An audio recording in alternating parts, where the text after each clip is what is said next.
Ladies and gentlemen, welcome to Sherwood, Ohio, the home of the Fairview Apaches, where your Bryan Golden Bears are on the road tonight to take on the Fairview Apaches. It's the Oberlin Turnbull countdown to kickoff. Oberlin Turnbull Funeral Home and Crematory, family-owned and family-focused. Coming off a big win last week, Chris. Absolutely. That was a really much-needed win. It was a gritty win over a Maumee team that had a really long losing streak, won a big game against Springfield, and they're on their way up. And the Bears fought tough, and Coach Redhead said it wasn't a pretty game during the game, but they were really happy with the way things were going. It was one of the ones where the defense bowed its neck when it needed to, made all the stops that it needed to in the crucial points. Bend but don't break, I think, is what you said last week. And then when you looked at the rushing stats from last week, holy cow, that was a heck of a game on the ground. Yeah, and, we talk a lot about the guys that are carrying the water. We got to give some serious credit to that offensive line last week.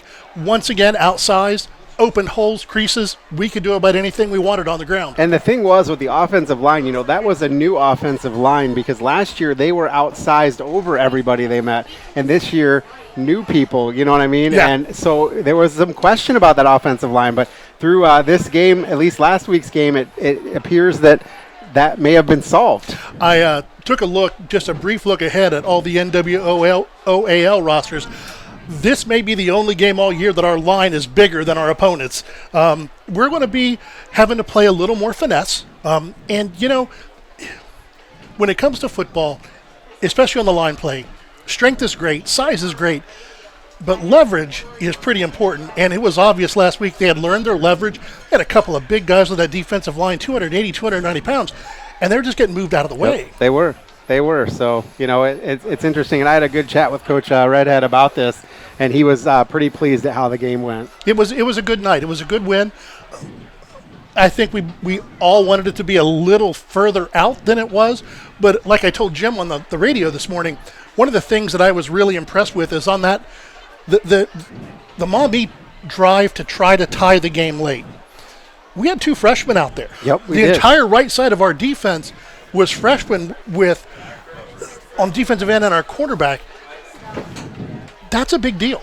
That's a really big deal to be able to have the confidence and trust to be able to put two freshmen out there in a game deciding drive. Yep. It was really good to see. Absolutely. And the other thing to think about is the way that the Bears have been plagued with injuries.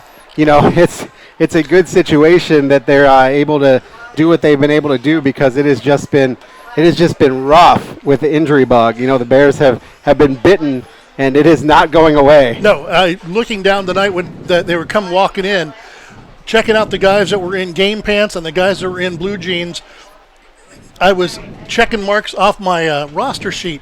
It was one of those things where it was just, who's next? Yep. Who's next? And it's been one of those types of seasons, and it's really young in our season. We are 2 games in, moving into our third. But here tonight in Fairview, the 127 battle, back a young Fairview team, a Fairview team that's going to probably take some licks this year. Yep. But Coach Rakes is back, and they talk about catching lightning in a bottle. A few years ago, he did it and had this Fairview team was a team that you didn't want to play against. It was absolutely true. For a long time. For a long time. And I think that give him a couple years when you look at this starting lineup for Fairview tonight, 2 seniors, 4 juniors, a sophomore, and the rest are freshmen starting tonight. That's a pretty big deal. Absolutely. And, it's always tough when you play your rival. You know what I mean? You play your rival, and things can be different. Things can happen, and sometimes the ball bounces the wrong way. I was watching that Nebraska-Minnesota game last night, and I thought for sure at the end of the game Nebraska was going to drive it down, kick the field goal, and win it. Put the ball on the turf, ball bounces the wrong way, scooped up by Minnesota, and game-winning field goal with time expiring. Yeah, it's crazy. Absolutely crazy. Well, I had a chance to talk with Coach Redhead. He was pretty talkative, and we're going to hear that after this timeout. Sounds good. You're listening to the Golden Bears Sports Network. Discover affordable transfer opportunities at Northwest State. Start here and save thousands on tuition. Our advising team will help you get your credits transferred. So don't wait another minute. Get started today. Nobody likes an awkward silence. You can actually use it for something good. You haven't really been yourself lately. Are you okay? Find out how you can help a friend with their mental health at seizetheawkward.org. Welcome back out on the Golden Bear Sports Network. Chris Malanga alongside Coach Grant Redhead of the Bryan football team. And Coach, great win against Maumee. Yeah, it was a lot of fun, but afterwards. Okay, it wasn't fun during. It was stressful, but, kids played hard, and they showed their true character and their grit, and we just kept going, and they played through a lot of exhaustion and fatigue, and I was proud of them. You should be. There was noise all week about Maumee getting their first win. Every time people lived in Toledo said every time they turned on the TV or looked at a newspaper, it was about Maumee getting their first win. So a lot of hype for this game for them. And you were pretty confident, though, coming in that if you played your game, you could get out of there with a win. Yeah, we know if we fixed the mistakes we made week one and played hard that we could win. And, we tried to keep it, the boys made it as stressful as they could, and I don't like keeping it close, but to credit to Maumee, they made some good plays, and they were tired, we were tired, and when kids are playing both ways, I did it in high school. It's hard. Yeah, because you're not coming off the field. No, you come off on a punt and on a kickoff, and that's about it. Well, the run game was really something to look at because you ran for 429 yards, 5 rushing touchdowns. Going into the game, was that the game plan? You wanted to run the football? Yeah, we thought we could run the ball. We know that we're good at both, but when we have our choice, we'd rather run the ball, control the ball, keep our defense off the field. Now, which half of our defense is on the offense, so we got some two-way guys, but, just limit their options for scoring and their opportunities. Jace Kepler had 20 carries, 167 yards, and 4 touchdowns rushing. At one point in the game, I think he had scored your first 6 touchdowns of the season. Kid like that is really important to this team. Yeah, he did a fantastic job on the zone read. Made some great plays, and once he gets through, he's hard to catch. I had a few bad reads, though, where he got smacked pretty good, but, he doesn't make the same mistake twice. That's nice. So offensively, Jace was really in his game. You also had some good stuff from a lot of your other guys. A nice catch down the sideline, aided by a great Maddox Lander for block on the sideline there. And so the offense seemed like it was clicking on all cylinders. And the point where I really thought that maybe we've turned a corner just a little bit is the 2 penalties that negated scores right there in that series. You had 2 penalties that negated scores, but you were still able to punch it in on the third one. What did you tell the guys after those penalties? Did you get a chance to talk to them? I just told them, I said, nobody on that field can stop you. You're the only ones that can stop yourselves. And, I meant that about everybody on the field, not just the ones in purple and gold, but some people wearing black and white. I wasn't, it was what it was. They saw it. It's just so frustrating. The kids were frustrated, so I had to take their focus off it and say, nobody can stop you but you. And, the kids kept asking, well, were you talking about this? I said, no, I was just trying to get your mind off the 2 penalties. Right. So, able to punch that in there, which was good. Let's talk about the offensive line when we're talking about the offense. Anytime you get 429 yards in your run game, your offensive line got to be doing something right. They did. They improved over week one. I won't say they're there yet because there was a lot of plays that didn't go for any yards. And then a lot of those big runs they had, the backs were breaking through contact. But we have improved, and we just need to continue improving in the next few weeks, and we get into league play and see where it goes. Talk about the defense. You had a couple of defensive stops that are really key. One was 14-14. You stopped them. You had a lot of 4th down stops in the game. Mm-hmm. Defense really stepped up when they needed to. Yeah, we limited the big play. They did get some. But a lot of that was just guys, like Jason, and he never comes off the field. It was hard for him to make the play and get the guy down. But the stops, whenever you can stop people on 4th down, it's a huge morale booster. and you know that you've got something. And when you get stopped on fourth down, you're going, uh-oh, we may be in trouble. And I think that it was a pretty high-scoring event, and we gave up 4 touchdowns, but luckily we scored 5, and we should have had 7. Absolutely, absolutely. Talk about the fight in the team. You're down a little bit in numbers. You've got a lot of injuries right now, and so you got guys playing both ways. And I feel like this team is kind of that boxing mentality. We're going to let them hit us, but we're going to get back up and fight on. Is that something you're seeing as well with these guys? Yeah, and I just tell them, when you don't think you can go any longer, you push one more play. And after that play is done, then you push one more play, and you'd be amazed how far you can push yourself to go when you think you're too tired to keep going. And that's what the kids did, and I challenged them, and they responded very, very well. Plus, I just told them, I said, you got nothing to save it for. You want to feel good all weekend? Leave it all on the field. Yeah. And they did that. In years past, I've had some teams that when they get tired and really tired, they start backing away. And I told him, I said, don't back away, because the guy that wins the slugfest fight, the toe-to-toe fight, is the one that's willing to keep throwing punches no matter how bad he hurts. Absolutely, absolutely. Let's talk about injuries. How are we doing? I know we've been a little thin lately. Jaden Dennis was out with a broken hand and things like that. How are things looking? Are we in a match situation yet? Yeah, we're still kind of there. We're still waiting. It takes so long sometimes to get kids in and seen and get an MRI, and I get it, but the doctors don't always understand. Hey, this kid wants to play football. Let's get him in quick. But that's neither here nor there. We lost Jaden Dennis, broken hand. He's a starting D-end. Our other starting D-end hurt his knee against Van Wert. We found out Monday that it was an ACL, so he's out for the season. So both starting D-ends are out for the season, but we found 2 kind of diamond in the roughs with we're playing Jacob Bryan and we're playing Rainer Clemens, and they did a really good job last week. And Rainer didn't come off the field. He's not on kickoff. Offense, right? Yeah, he's not on kickoff team, and he's not on extra point field goal, and that's it.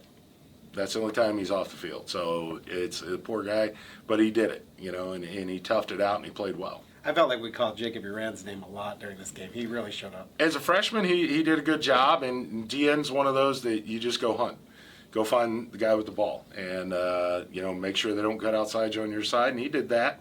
Had a youthful mistake on Maddox's long return. The ball carrier was past him, and he tried to get a block, and it's like you don't need to when he's there. But I didn't yell at him. He's a freshman. They're going to do that.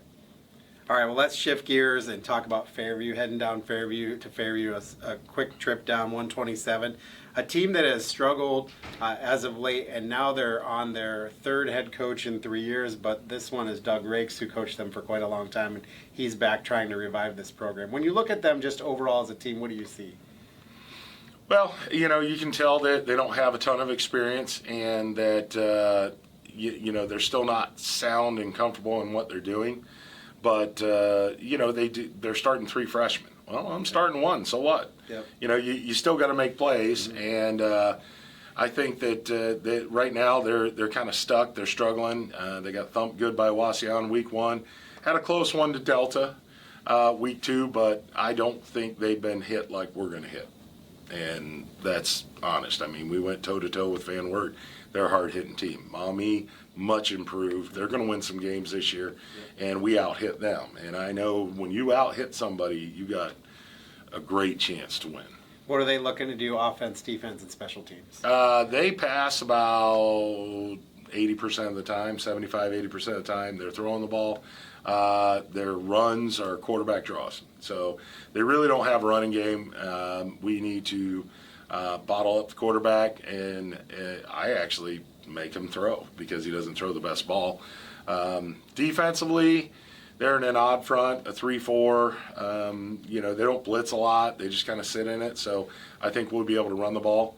Special teams, they do not have much of a kicking game per se. We got to be on our toes for kickoffs, so we don't have a short one. But hopefully we can get some good field position off our return teams. All right. Well, we wish you the best of luck. Any final thoughts before we head to Fairview? Yeah, Fairview's a rival, and you got to go get the rivals. And it's a sad. I know they're down a little bit, but you can't feel sorry for them because they ain't going to feel sorry for you. Absolutely. So we're just going to go play the game, and we want to do well and get out healthy. All right, Coach Grant Redhead of the Bryan football team going to take this time out. When we come back, we'll have more on the pregame show here on the Golden Bear Sports Network. Discover tremendous scholarship opportunities at Northwest State. Over the past 2 years, we have awarded nearly $2 million in foundation scholarships. That's free money for college. Don't miss out. Apply today. To the Bryan Golden Bear fans, those who made donations to the cause, to the school board and administration, and everyone who played a role in this project, we just want to say thank you! Phase 2 of the capital improvement project includes field upgrades at Rec Park, a new softball field, and revitalization of soccer fields on the former Washington school property, and renewal of practice fields on the BCS campus. Let's finish the project and build champions. Go Bears! Bryan Bill! Well, welcome back to Fairview. Great show by Coach Redhead. He's fun to listen to. He's fun to listen to, and the problem is I'm looking at my pregame notes, Chris. He stole all my thunder. He did steal all my thunder, which I don't know. It either means he's really good at what he does, or I'm guessing really well. While we're coming back, let's take a serious look at our sponsors, and a huge shout out and a thanks to all of those who make this happen. We missed it because it was very early in the pregame, the national anthem, but we do want to give a shout out to the Veterans Services of Williams County for sponsoring our national anthem. Our other sponsors tonight: Andres O'Neill and Lowe, Bryan Athletic Boosters, Bryan Parks and Recreation, the Danielle Van Atta Agency, Fackler Monument, Jason Deach Automotive Services, Newcomers Schaefer, Spangler, and Brenninger, Northwest State Community College, Oberlin Turnbull Funeral Home and Crematory, Starks Plumbing and Heating, Veteran Services of Williams County, and the Williams County Fair. Well, I'm not sure there's a whole lot left to look at with the Apaches after the coaches show, but let's talk about them a little bit. Young, not real big, sophomore quarterback, and when you look at their stats, 80% of the time he's got the ball. He's either going to throw it or he's going to be the one running it. And 3-4 defense, first time we've seen a 3-4 this year. And I think that one of the things tonight is going to be getting a fast start. This is a team they have not won since October 8th, 2021, when they beat Hicksville 14-12. That's not a team you want to let get ahead of you. No, absolutely not. You got to get on them fast. You got to get on them tough. You got to hit them hard, and that's kind of what Coach was talking about. So I think that's going to be, the key for tonight is to be able to come out and get a fast start. Fairview won the toss. They elected to defer, so that means we'll get the ball first. No better time to go down and put one on the board early. Absolutely. So while we're taking a look at everything coming up, one of the cool traditions Coach Rakes brought back, and I know on the radio you can't see this, but if you look out on the field right now, not only is it students lining the field, you got teachers, you got parents, you got an entire wall welcoming the Apaches onto the field. We're going to take a quick timeout, and when we come back, we'll get our keys to the game. Back after this on the Golden Bear Sports Network. The Fountain City Amphitheater provides opportunities for families and friends to have fun at many different events. After winning Season 21 of The Voice on Team Kelly, Girl Named Tom recently performed a free concert on the AMP's incredible outdoor stage, thanks to numerous corporate and family sponsors. With a 5-tier sponsorship opportunity, you can help support this project and all that is to come. Sponsorships promote brand exposure and include unique bonuses with each tier. To learn more about how you can help provide quality programming at the AMP, visit cityofbryan.com/FC Amphitheater.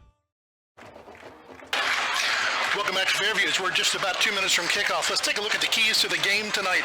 Our keys to the game are sponsored by Carlin Company. Carlin Company Realty and Auctioneers has been your hometown real estate company for over 45 years. They've consistently remained number one in Williams County and the surrounding area since 2007. Call us for all your real estate needs. I'd love to give you the keys to the game, but Coach Redhead already did. They want to dominate on both sides of the ball. They want to be able to hit and let them know that they're in a game. They want to play their game, run to set up the pass, and they also want to contain the quarterback, get a pass rush. They need to get after him. They absolutely do. He's their offense. He's 80% of the offense. 80% of their offense. And for Fairview, they need to give Zedek time. Designated runs are good. Running for his life is not good.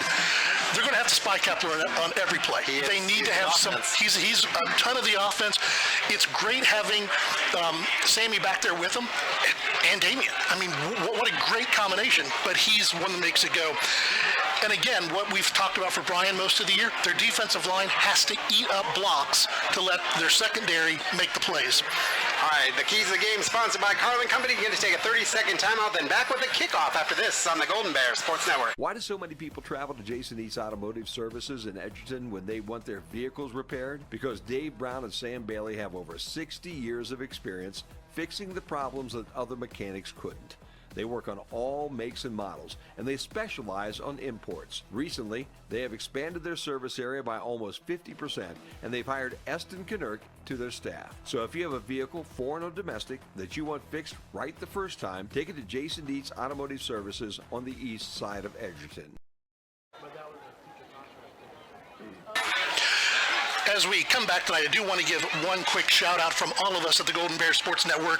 Our prayers and sympathies go out to Coach Eric Becker and his family and the entire Tenora family at the death of Coach Becker's wife, Amber, last Sunday. Serious hardship. And you know, she planned this out, and she said one of her last wishes was, "You will not have my service on a football night." Visitation was yesterday. The funeral mass is tomorrow. There you go. That's a coach's wife. We're back ready for kickoff, and this is, for the Golden Bears, the Golden Bear Bryan Ford Lincoln Kickoff Special. Register for our kickoff contest on the Bryan Sports Facebook page. One lucky contestant each week. If the Golden Bears return their opening kickoff for a touchdown, a $150 Bryan Ford gift card. Bryan Ford Lincoln, where good values mean a great deal. Golden Bears in their white road uniforms. First game on grass this season. It is their first game on grass. First 2 games are on turf. Back to grass, and I told the folks at Fairview, this field looks great. It looks amazing, doesn't it? For what we have had. Yeah. And for how dry it's been this year. What a wonderful field. Kick ball is in the air. Short kickoff, going to be taken by one of the up men at the 30-yard line. Going to move out to his right. Breaks out over the 35 to the 40. Was that Sam on the return? That was number 5, Cade Carlin. On the return. Their backup quarterback. Let's take a look now at the Golden Bear offense coming in tonight. Their offensive line starting out this evening is going to be across the front line. On the left side, the Egner boys, Brennan and Devin, Rainer Clemens at center, Cade Spisak, and Connor Hogan on the right-hand side. Our normal backfield, we'll get to them in just after the play. Harold goes out in motion. You got slots both ways. First play, Chase back to pass just over the head of Sammy Harold on the outside. The rest of their offense are skill positions. Chase Kepler at quarterback, Sammy Harold at running back, Carter Dominique, Dominic Carter Brown, Drew Hahn, and Gavin Jessing are out there starting things out tonight. And also, Maddox Langendorfer back from his cramps from last week. Good to have Maddox. 2 back in the backfield. It's going to be Sam around the left side. He's out. He's got space. Out over the 50, 30, 45, 40, 35, 30, 25. Drug down from behind inside the 15-yard line. Big play on second down. That was a great run. He went to the outside. He bounced outside, got some blocks in front of him, able to just take it down the sideline. And by the way, Andy Hahn was our contestant for the Bryan Ford Lincoln kickoff, and he did not win. Did not win tonight. And thanks to our sponsors, Yoder Mechanical and Custom Fabrications, for our starting lineups tonight. Bryan going quick. You've got slot right, 2 in the backfield. He pulls it back almost. Nice play. The read option that we see them run a lot of times, pulled it back this time, went to the pass instead of pull it down to run. Langendorfer was double covered. He was sliding across the field there, had 2 men on him. It looked like Olinger was the primary one, but Brevin Williams was in there as well to break that one up. Once again, Kepler in the shotgun. Harold to his right, Wolf to his left. Puts it into Wolf's belly. Over the right-hand side, going to be stacked up at about the 16. Going to give him maybe a yard and a half, 2 yards. maybe a yard and a half. Fairview read that one really well. They collapse there. They've got that 3-4 defense, which means they've got linebackers stacked tight right up against the defensive line. And so running through the middle might be tough tonight. I'm going to have to look to the outside. Dominic and Wolf out. You've got 3 to the field side, 1 to the boundary as Langendorfer. Kepler under pressure, escapes out of the pocket to his left, turns his shoulders, fires into the corner of the end zone. Touchdown, Bryan. Langendorfer got away from his man on a little post corner route, and nice ball. Run into your left, throwing the ball, tough for a right-handed quarterback, but that was a perfect pass. It was, and Jesse Coolman for Fairview was in pursuit and just not able to get there. Langendorfer was able to get on the outside of him and make that catch in the end zone for the early Bryan lead. We talked about starting early. There you go. 59 seconds into the ball game, you put your first touchdown on the board. That's a good thing. Bryan's extra point kick is up, and it's good with 11:01 on the main stop scoreboard. Bryan 7, Fairview nothing on the Golden Bears Sports Network. Discover affordable transfer opportunities at Northwest State. Start here and save thousands on tuition. Our advising team will help you get your credits transferred. So don't wait another minute. Get started today. Every day, thousands of kids start vaping. So if you want to talk to your kids, you got to get it trending. I was just trying to get your attention. Could I just ask? Visit talkaboutVaping.org for tips on when and how to have the vape talk. Welcome back to Fairview. Once again, let's give the defensive lineups for Bryan now on the Yoder Mechanical and Custom Fabrications lineups. Call Yoder Mechanical and Custom Fabrications for all your mechanical piping needs at 419-519-3111. When the Bryan defense is on the field, across the front, you're going to have Uran, Brennan Egner, Connor Hogan, and Rainer Clemens. As Coach said in the pregame show, 2 new defensive ends played really well last night. At linebacker, you're going to have Jessing, Harold, and Wolf. Your cornerbacks are going to be Langendorfer and Schellenberger and Kepler and Brown as your safeties. Short kick taken at the 15. Met on that at the 25. Nowhere to go. Swarmed under by a whole host of Golden Bears. Connor Hogan made the initial tackle on that one. It was a nice run back. Yeah, Meade returns the kick out. This is Gavin Meade on the kick. Now this Fairview team, they're going to come out, they're going to spread it out, and they're going to want to throw the ball as much as they possibly can. Not sure how much time we'll have between plays with this team. Coach Redhead said they like to throw it the majority of the time, but they keep it back out in the backfield sometimes, but not this time. Zedek was back there by himself, pass out to the left side of the field, falls short, incomplete. Long way to, throw the ball on the first play. From the near half all the way out to the sideline. Absolutely. Aiden Schellenberger did a good job there in coverage for the Golden Bears. Second down, 10 to go on the main stop scoreboard. 3 down linemen this time for the Golden Bears. Zedek back to pass again, out into the flat. Looks like it's going to be, they're giving him a catch. He got the foot drag. Nice drag. That was a really good catch by Brevin Williams. Right there, he got himself on the sideline there. Gavin Jessing was coming in hot, but he was able to make the catch, hold on as he head out of bounds, and that'll be a good pickup for Fairview on second down. Going to make it 3rd down and 3. Ball at the 34, near side of the field. Fairview moving left to right. Once again, empty backfield. Zedek back to pass again. Pressure comes. He escapes out to the right, being chased. Out over the 30, 35. Going to scamper out of bounds.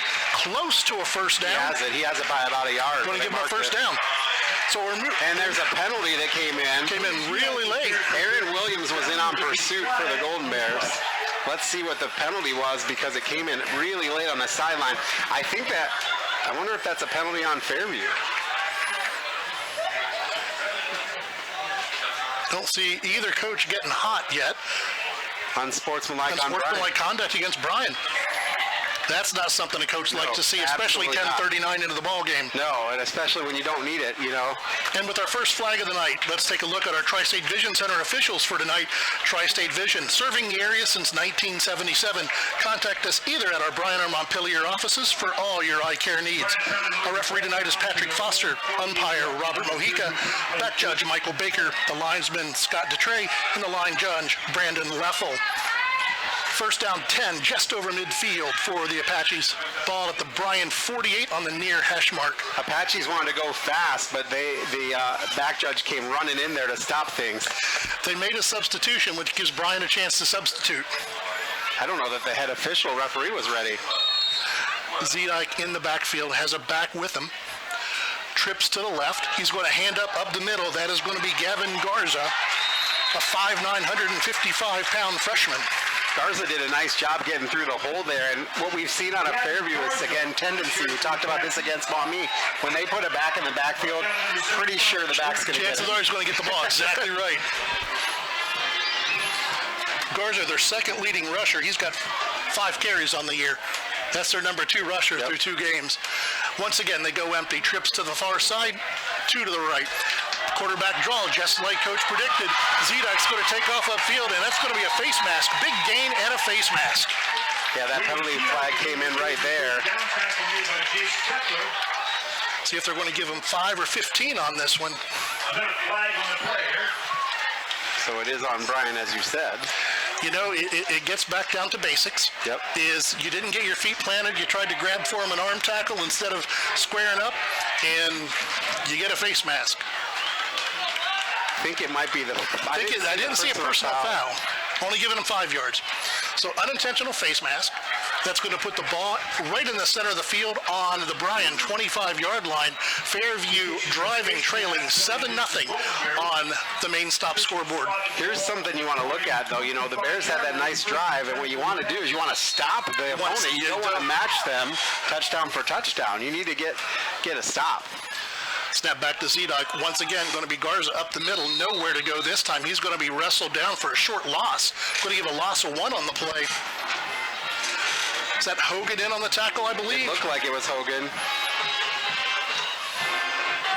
And again, the changes to the defensive line, 2 defensive ends for the Golden Bears out, and Jacob Uran and Rainer Clemens stepping up, the senior and the freshman on the 2 ends.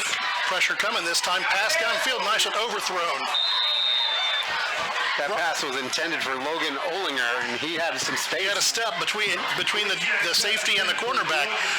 One of the changes I've noticed on defense for Bryan is they're running in and out their nose guard, and they're running with a 3-man line.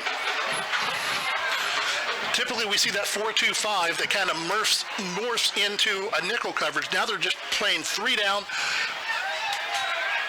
Zedek back to pass out into the far side. Going to be complete. Once again, another sideline pass to Brevin Williams. Inside the 15 to the 14, first down, Fairview. Bears were just a little bit soft on the defense there and allowed Williams to get outside and get that catch made right at the sideline. And Fairview right now has got to be feeling pretty good moving the ball against this Bryan D. That's been a couple passes that Jessing hasn't been able to make that break with the receiver. They bring Brown in to replace him. 5 wide, 3 to the field side, 2 to the boundary. Zedek back in the shotgun. Man comes in motion. Quarterback draw right up the middle. Nobody there, and he's going to scamper in for a touchdown. 14 yards, Fairview touchdown. We had a spy, but the spy got blocked by their center. Great design play. Touchdown Fairview on the main stop scoreboard. It's Bryan 7, Fairview 6, 8:54 to go.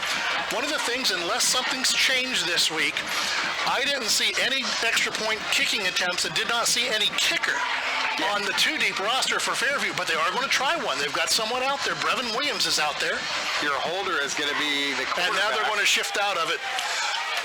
Almost like a swinging gate, and they're going to get a flag. Who's the unsportsmanlike on the Bears again? What happened there? I don't know. I didn't see that one. That's going to move it up. My goodness, half the distance of goal. Puts it on the 1.5. The Bears need to clean up the defense, but they also need to clean up the penalties, right? They do. One of the tough things about a rivalry game that you're supposed to win. Zedek in the backfield, going to be a straight power run up the middle, and he's going to burst in. It's going to be, the two-point conversion is good. 8:54 to go in the first quarter. It's Fairview 8, Bryan 7. You're on the Golden Bear Sports Network.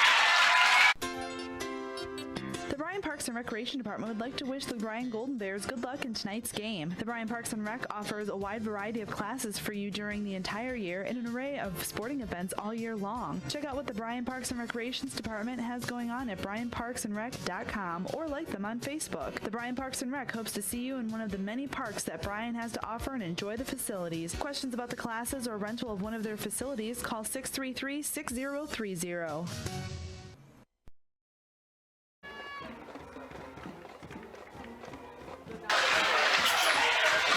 Welcome back to Bryan. A little bit of surprise here for folks in the first quarter. 8:54 to go in the first quarter. The Apaches matched the Bryan touchdown drive with one of their own.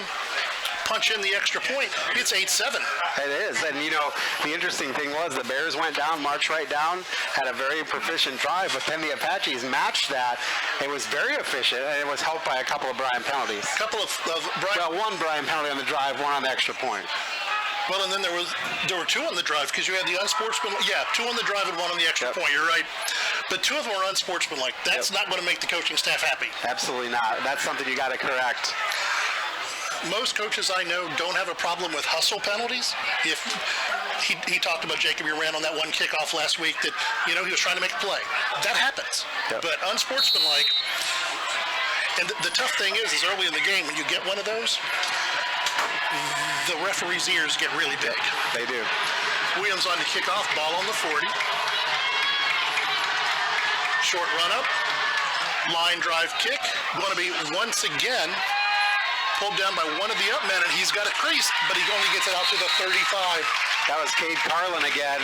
The sophomore is coming in and playing on special teams. He's your backup quarterback as well, and he's done a nice job on the couple of returns he's had. He looked like a center fielder or a shortstop on that one, going high to scoop it. That was a line drive over his head. Absolutely, because if he doesn't catch that ball bounces, and you're in real bad field position. Sometimes it's not about advancing the ball, it's stopping the ball from going backwards. Well, we found that in the first week against Van Wert when everybody kind of looked at a pooch kick. Yep.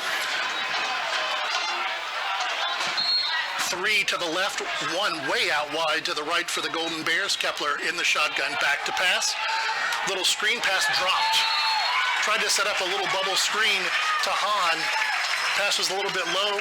Drew couldn't go down and scoop it. And I also think Drew came off that line there late, like he was going in motion, and I think that did not fool the Apaches defense at all. They're going to flip the field now. They're going to put 3 to the far side. Langendorfer down here by himself. Kepler's going to roll to his right, out in the flat, and another pass dropped.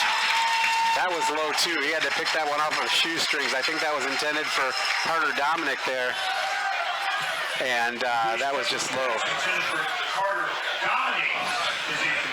But two drops on this drive so far. And this is the scary thing. You let Fairview go up and score, and then you don't have a good offensive series, and all of a sudden, you start to give them some hope. When you have a team out there that's punching above their weight, you don't want to give them hope, and that's what we're doing right now. Trips to the short side. Now they're going to send Hahn in motion. Puts twins on both sides. Snap back to Kepler. He looks downfield, has time to throw, throws it complete to Dominic. It's going to be enough for a first down. He's going to scoot into Fairview territory. Nice pass, nice catch. Ball was high. You hit the big guys up around the face mask, they tend to like it. Yep, Brett Bryan and Graydon Grinnell-Dennis came in and made the tackle, but it took both of them to get Carter Dominic down. Big first down right there on 3rd and 10. Clock rolling, 8:28 to go in the first quarter. Fairview 8, Bryan 7 on the main stop scoreboard. They fake a jet sweep. They hand it up the middle. Sam crawls his way to about the 46. Pick up a 4. I think that exchange there wasn't super clean. I think Sam had to move it from one arm to the other, and that may have slowed him down just a smidge. And Jesse Kuhlman came in from his free safety. Oh, they're going to give Grinnell the stop. I thought I saw Kuhlman getting off the bottom of that pile. Second down, 6 to go, trips to the right. Kepler designed run. He's going to get out to the left, wrapped up, drag someone forward for about a yard, maybe 2. Well read that time by Clayton Boland. Boland, 55, the 6'1", 230-pound senior, introduced on senior day before the game started. He was in there and said, not in my house. No, he shed his block really well, got Jace before he could get to the line of scrimmage. Jace was able to power through for 2, 3rd and 5. Another bubble screen. Carter Brown dragging forward. Is he going to be close to a first down? I think he's over the line. The line to gain's the 40, and I think he's over the line. Maddox is pointing first down. Referees aren't saying anything yet. Now they are getting the first down. Just at the line. I thought Brown was a yard over that line. I did too. Again, I think we're using the round-up method, or round-down method in that case.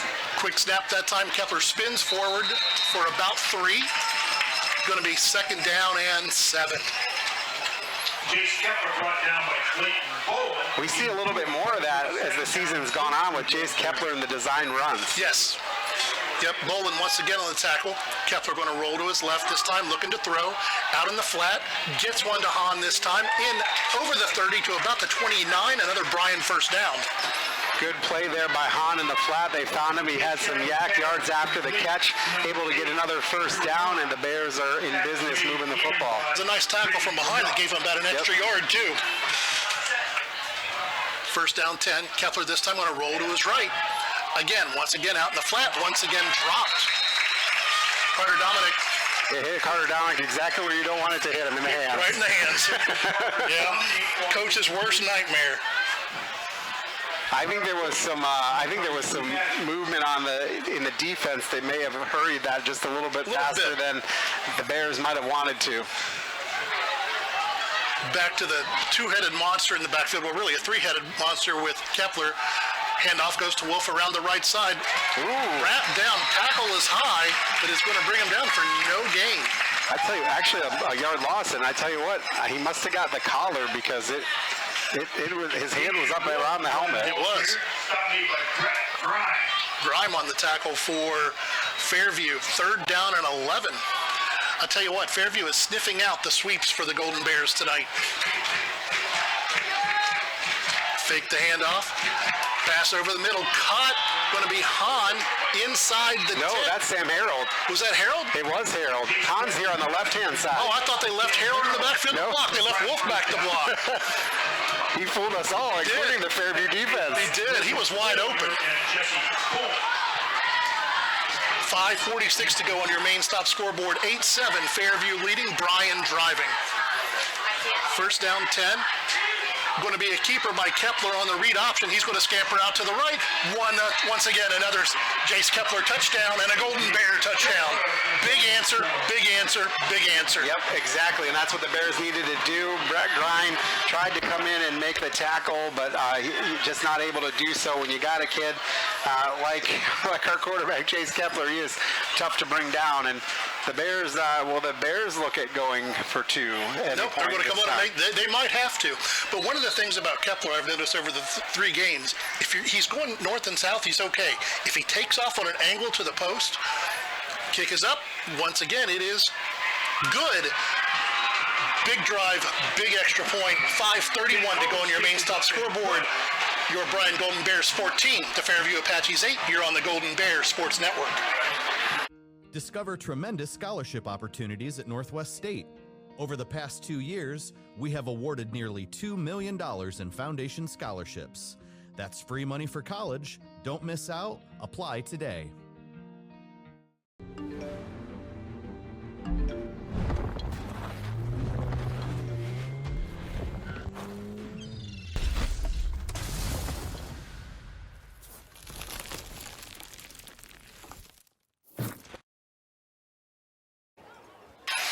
Welcome back to Fairview. Your Bryan Golden Bears 14, the Fairview Apaches 8. 5:31 to go on your main stop scoreboard.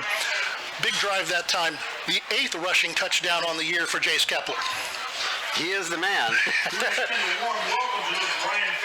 As we were talking about last week, 274 yards on the season for Kepler, 271 coming into this one for Harold. But I think the touchdown differential, a little bragging rights between a couple friends right there. Absolutely. I think Sam's going to start calling for the ball down by the goal line. I want to see what the Golden Bears defense does right here. It's time to step up on this one and get off the field. Kick, short kick, end over end, into the sun, taken at the 20, dropped, muffed, picked up on the bounce. That's going to be Garza out over the 25 to the 20. Oh, they're going to mark him at the 25, I believe. That was an interesting play because Garza had muffed that one, and instead of just falling on it, he picked it up off the turf. And a lot of times when you do that and the defense is coming, it usually ends in disaster. That time he got a couple yards out of it. Footballs don't bounce the way soccer balls or baseballs or volleyballs do. Fairview coming back out into the field, one of their few huddles, I think, to begin a drive. Then they kind of go to that no huddle, look to the sideline. They're going to go twins down to the near side of the field. Twins to the far side as well. See that back? One back in the backfield, has time, throws it over the middle, incomplete. He skipped it. He was intended for number 4, Brett Bryan. The 5'11 junior was being guarded pretty well by number 32 for the Bears, who I don't have a number for, so. Actually, that might have been 33, excuse me. That was 33, Cody Schaefer. Schaefer back in coverage from his linebacker position. A bubble screen of their own for Fairview. Breaks one tackle, does break the second one. Still going forward, almost enough. I think they're going to give him a first down. Once again, that pass to Ollinger. Ollinger for a first down. And the Bears had him wrapped up after a short gain, but they just couldn't bring him down. And this is one of those, another sophomore to freshman combination that is just going to serve this Apache team well in the future. Zedek rolls to his right, looking downfield. Now he's being chased by Uran, going to be run out of bounds at the 33. That's going to be a sack. Well, coming in was Jacob Uran. We called his name a lot, and Coach mentioned him in the pregame show. Uran, the freshman, has been all over the field the last couple of games. You know, this is one of those matchups when you look at Uran out there for the Golden Bears. He's going to see these kids a lot over the next 4 years. Empty backfield once again. Trips to the far side. Twins down to the bottom. Second down, 12 to go. Clock rolling at 4:49. Design quarterback draw. Once again, spy, but the spies are blocked. And a big run for Zedek out over midfield to about the 48-yard line. That'll be a pickup of 16 yards. And Zedek, again, as you said, the Bears had somebody spying him, but he did a good job of getting blocked. And another freshman on the tackle. That was Anthony Weber on the stop for the Golden Bears. Now they're going hurry up. Hurry up. Going to hand it up the middle to Garza. Garza's going to plow forward for about 4. It's going to be Sam Harold getting off the bottom of that pile. Second down, 7. Maybe 6. Nope, 7. Second and 7 for Fairview. Zedek in an empty backfield again. Back to pass. Dances. Throws it deep. Ball up for grabs. Going to be a little overthrown. That was a rainbow of a pass. A lot of times you throw it on a sharp angle, but that one went up and came down. You know, I was sitting there looking at it, and even if you look at the officials out there when they're tossing the balls back, they are looking directly into the sun. Yep. There's a reason that Fairview took this end of the field, because second half, when the sun gets a little lower, it's going to be tough. 3rd and 7 now for the Apaches. Big time play for the Golden Bears to try to get off the field. Zedek in trouble, escapes, takes off, and he's brought down. Nice play on that play. Rainer Clemens just did not give up. No, he didn't. Zedek tried to dance his way out of it. Clemens stayed in pursuit, stayed home, came in and wrapped him up, and that's senior leadership right there with Rainer Clemens. And that's the 3rd sack on the night for the Golden Bear defense. That's going to put him in a definite punting situation here at 4th down and 18. So the defense did its job. They let him move the ball a little bit more than I would have liked, but they did its job. Into punt is going to be Drayton Grinnell. Okay, they've changed that because I had Brevin Williams on the 2 deep. Snap. Oh, my and goodness. A shank punt going to be taken by Maddox. Going to return it to the 30. I think that's Anthony Weber, number 13. It was Weber. It was 13, not 12. Oh, my goodness. It was just off the side of his foot, a little spiral. Weber picked it up, took off, and went. 32-yard line. That may have been a 6-yard punt with a 20-yard return. Absolutely. The Bears ended up with field position behind where the punter hit the punt, so. Without blocking the punt. Right. That's a rare thing. Wolf and Harold in the backfield with Kepler. 2 to the right, 1 to the left. Kepler going to give it into Sam's belly. He's got a crease. And over the 20, 15, 10, 5, touchdown Golden Bears. He gets his first. There you go. Sam Harold with the touchdown. Nice piece of running on the left side, and good move there by Sammy. 32 yards. You could tell he was happy. He leapt into the end zone. 32-yard carry for a touchdown for the Golden Bears. 2:58 to go in the first. Be 21-8 pending the extra point. Oberlin gets the snap. The kick is up. The officials talk about it, and it's good. So at 2:58 to go on your main stop scoreboard, your Bryan Golden Bears 21, Fairview 8. You're on the Golden Bears Sports Network. To the Bryan Golden Bear fans, those who made donations to the cause, To the school board and administration, and everyone who played a role in this project. we just want to say thank you. Phase 2 of the capital improvement project includes field upgrades at Rec Park, a new softball field, and revitalization of soccer fields on the former Washington School property, and renewal of practice fields on the BCS campus. Let's finish the project and build champions. Go Bears! Bryan Bill! Welcome back here to Fairview. Quick turnaround on that one. Bad punt, big return, 32-yard scamper. The Golden Bears are flexing a little bit late in the first quarter. We definitely want to make sure that we do this again. Another stop. You can't let them in it. Like we said, if you're punching above your weight, you don't want to give the team hope. We didn't get the Q96.5 pregame weather conditions. Perfect night for football. 75, 76 degrees. Nice breeze on the field. Press box is a little stuffy. And it's definitely nothing with the hot air with the two broadcasters, is it? No, it's not. Want to thank Paul Yunker and company here at Fairview. Appreciate the setup tonight. Usually we're all up top in that tiny crow's nest, and I appreciate being able to spread out here a little bit. It's nice to be out. Garza gets his return. Going to be flags coming in everywhere. I think both of the two Golden Bears, number 5, Kate Carlin, and number 33, Cody Schaefer, were held. I think both were held. I think so. And everybody saw it. I'm not sure if there could be more flags on the field.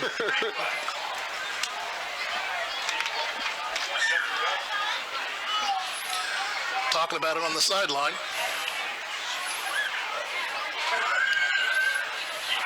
Finding out what Coach Redhead wants to do. Going to be a hold again on the Bears? On the Bears?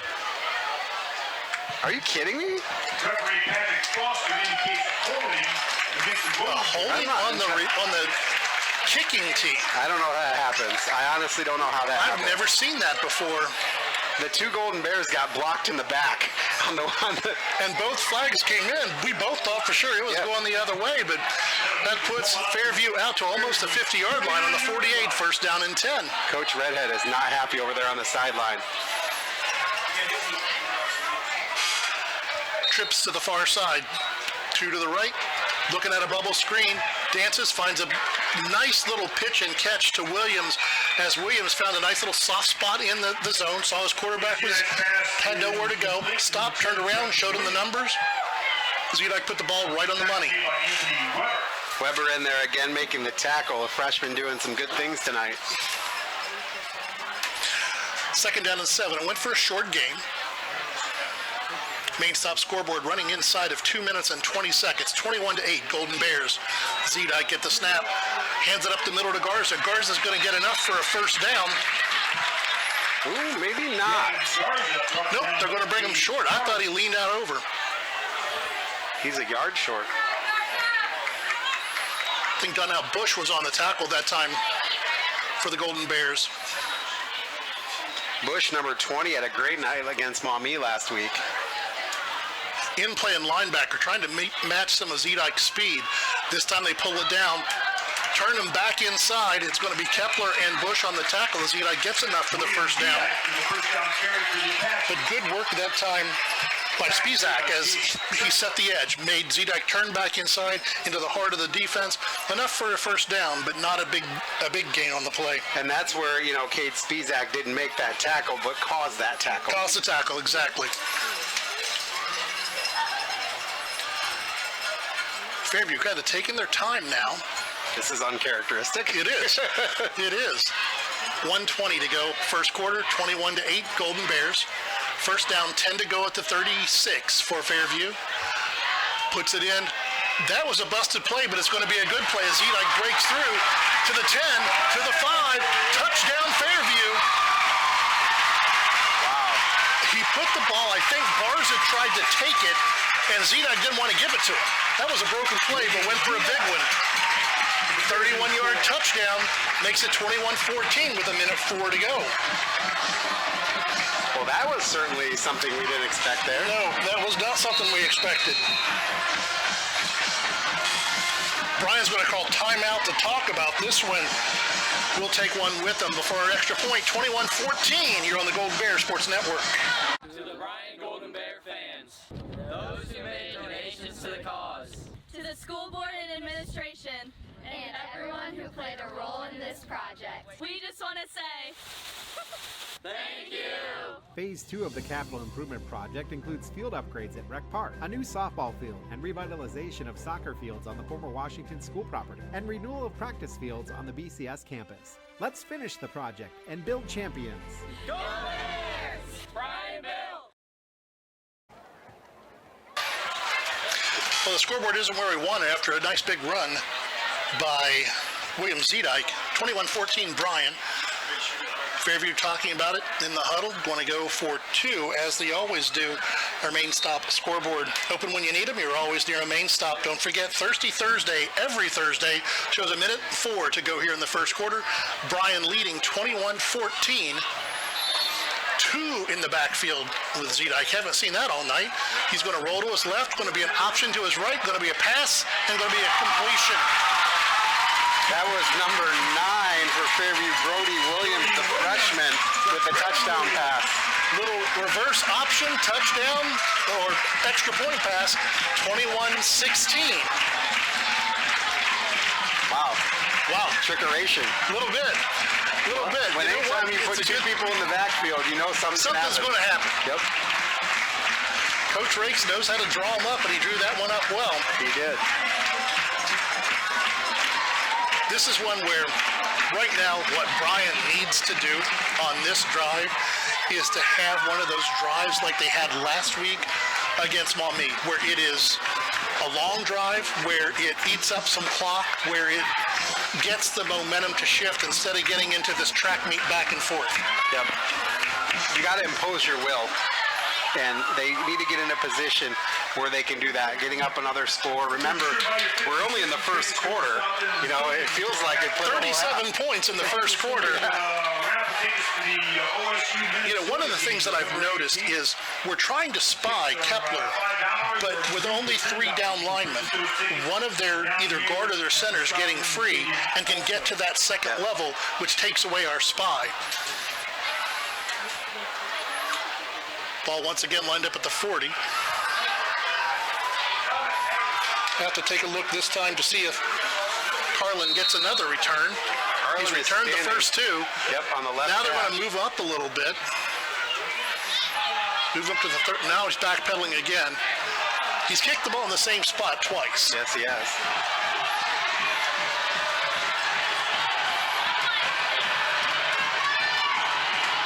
Long run up, about a 10-yard run up for Williams. And he's going to go for the onside. Bryan's going to recover it. Nice play.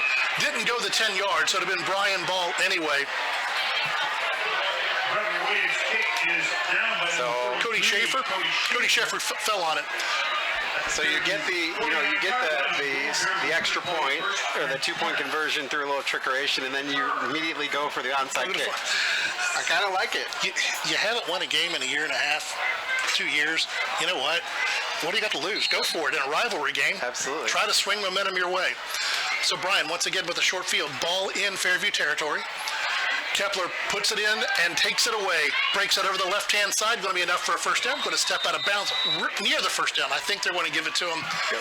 He got it. To 37. 11, yep. 38. First down. I tell you, when you're a defense and you've got Harold and Kepler back there and he puts the ball into Harold's belly, I'm not sure which one you want to have the ball. You're right. And he pulled it right back out and went the other way. He did. He made a quick read on their defensive end, pulled it in, and took off. Once again, one in the backfield, Hahn in motion. They give it on a jet sweep. He's going to go around the right-hand side, cuts it back up inside the 35, down to about the 30, where it's going to be a second down.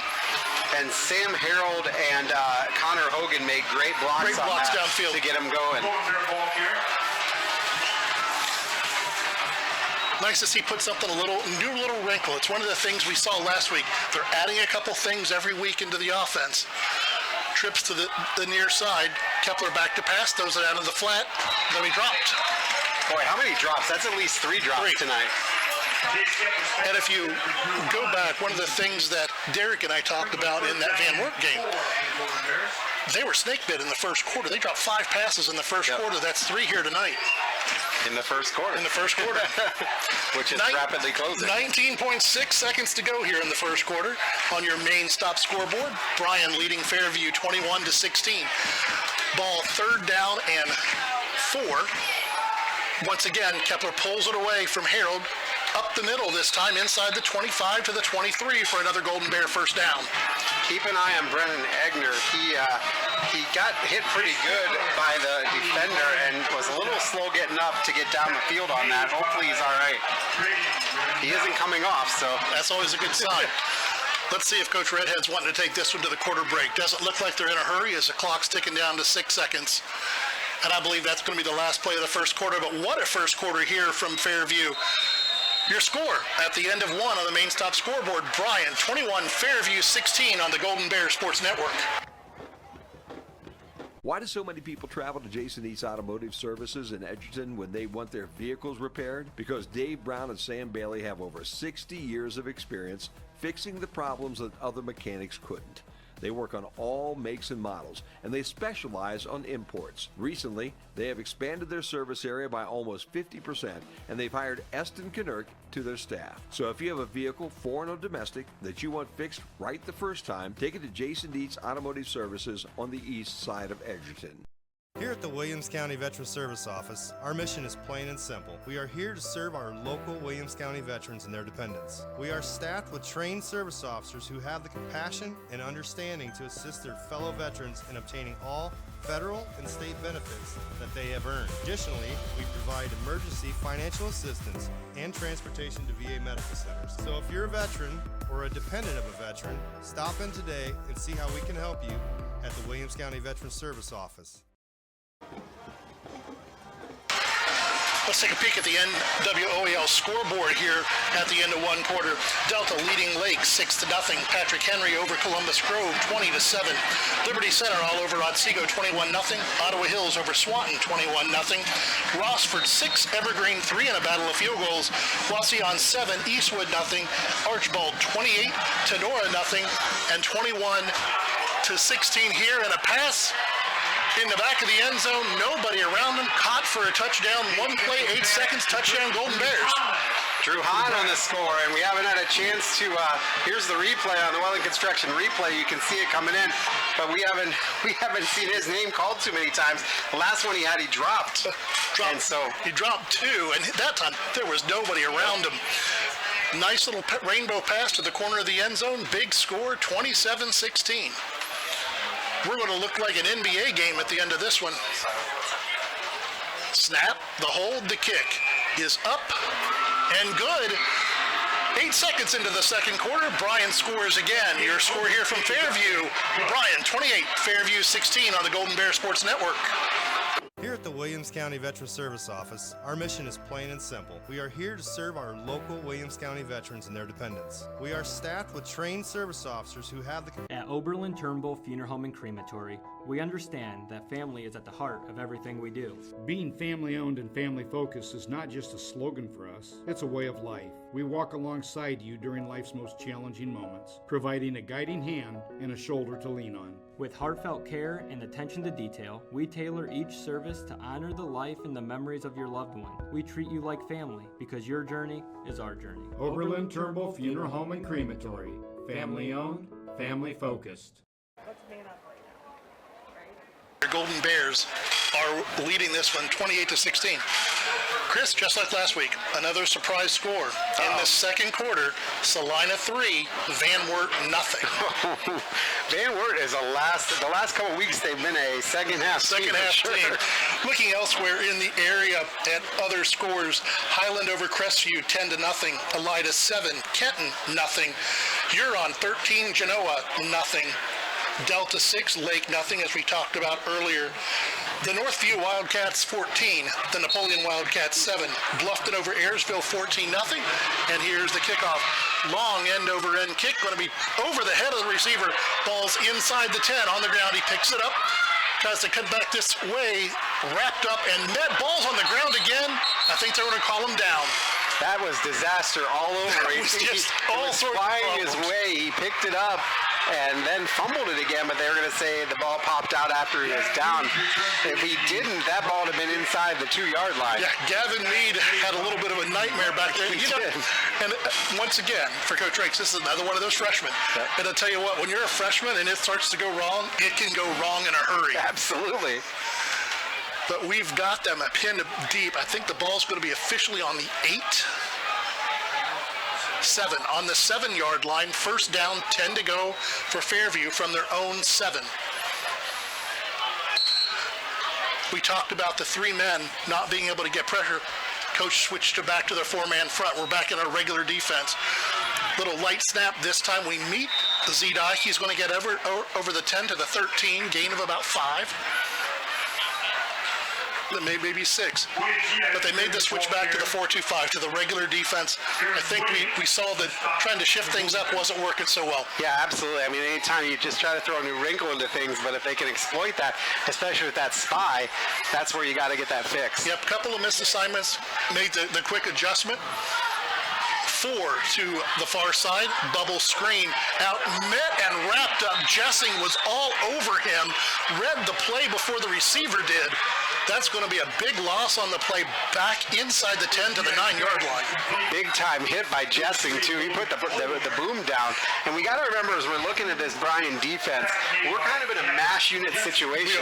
There are a lot of injuries happening, that are just tough. And when you got people out, like Cooper Beltran is out, you got people out like that, you got to just be careful here. And Zedek back to pass, dancing in the pocket, throws it over the middle. Ball's going to be short, incomplete, going to bring up a 4th down.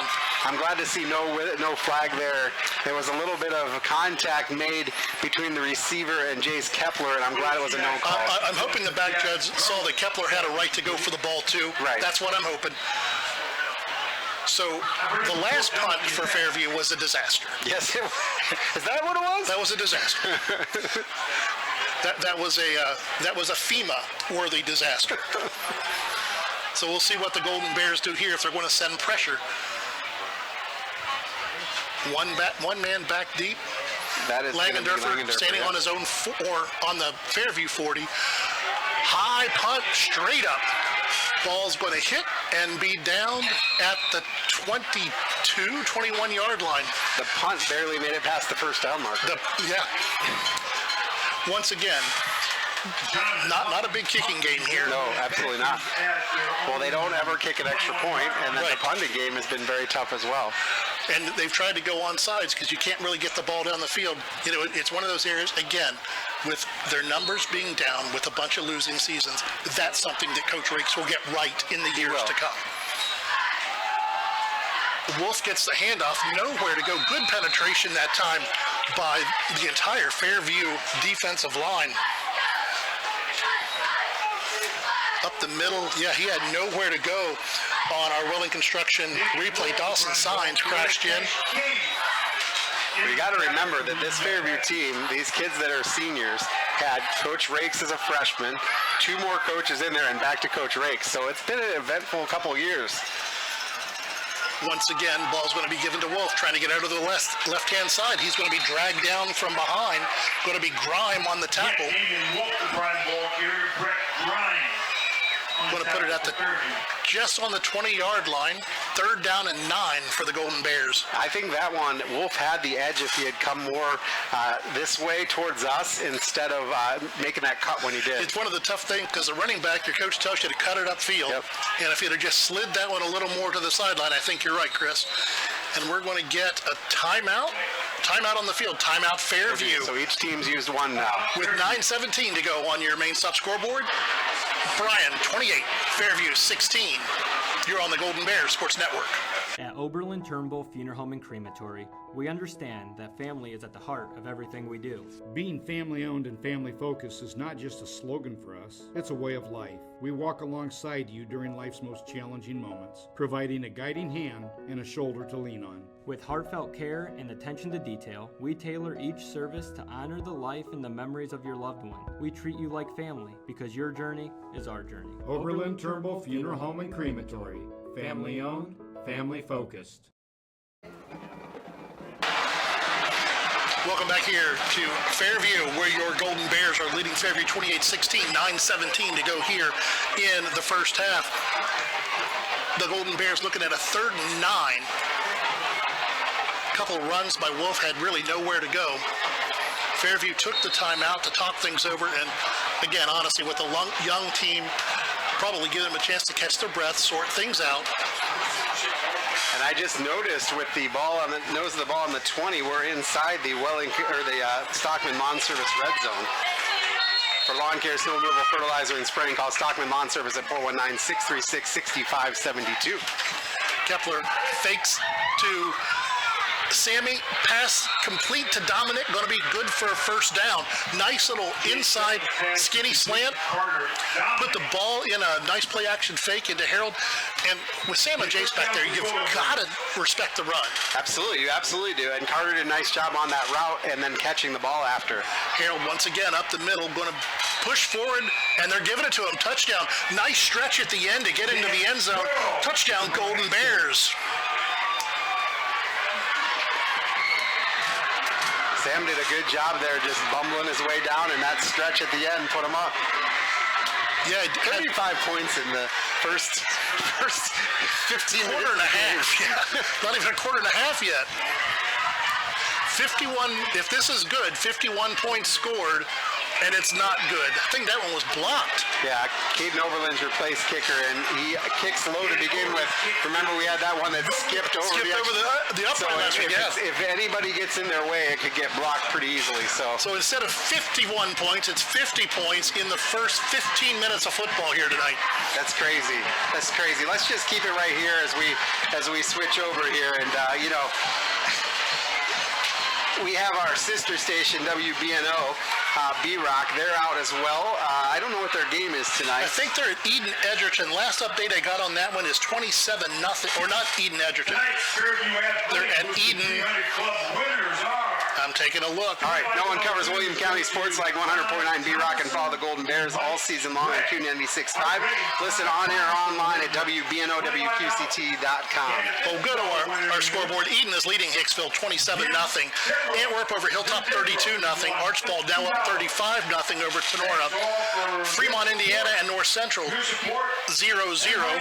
Rossford still leading Evergreen 6-3. Holgate in 8-man over Britton Deerfield 22-6. This 8-man thing, you're getting a lot of teams you're not really used to calling. You are. Now, I lived for a year out in South Dakota, and a couple years ago I was there to their 9-man state championship. Kickoff taken this time by Meade, finds a little bit of a crease out over the 25, going to be down at the 27. I think that Fairview got away with one on Carter Brown. I think Carter so. Brown was here and he got pancaked. I think it was a block below the waist on the return, but nobody saw it. Gavin returns the First down, 10 to go, Fairview. Trailing 34-16, 8:47 to go in the first half on your main stop scoreboard. And Coach Redhead is hot again. Well, it used to be a 3-man chain gang job, now 4-man. We call that our jumbo package. You know, and he has, I don't know if that's what he's talking about, but for sure, I think maybe they're calling are they calling a penalty? I didn't see any flags on the field, but now they're going over to talk to Fairview.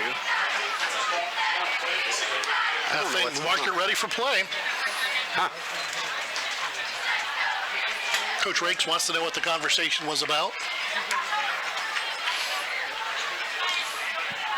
But I think you're right. You've seen 4 or 5 penalties tonight on the Golden Bears, and nothing on Fairview yet. I think that Coach is pleading for his kids. I think you're right. I just had to laugh at the PA announcer. He said the official wanted a booth review. Could you imagine high school football having replay? Oh, No. Trips to the left. Zedike's going to roll out this way. Good pressure by Bryan. Throws it up in the air. Caught in between. Going to be Garza pushed out of bounds by Carter Dominic. I tell you what, he had number 15, Gavin Mead, right here in the flat, wide open. There wasn't a Golden Bear within 10 yards of him, and I thought he missed him, but when he was looking downfield at the deeper guy. And I was looking for the guy even beyond him, and I thought it was a bad pass at first until I watched Garza cut off in between. Montpelier 14, Edgerton nothing. That's the B-Rock game. Montpelier Edgerton. You had one of the teams. I did. I did.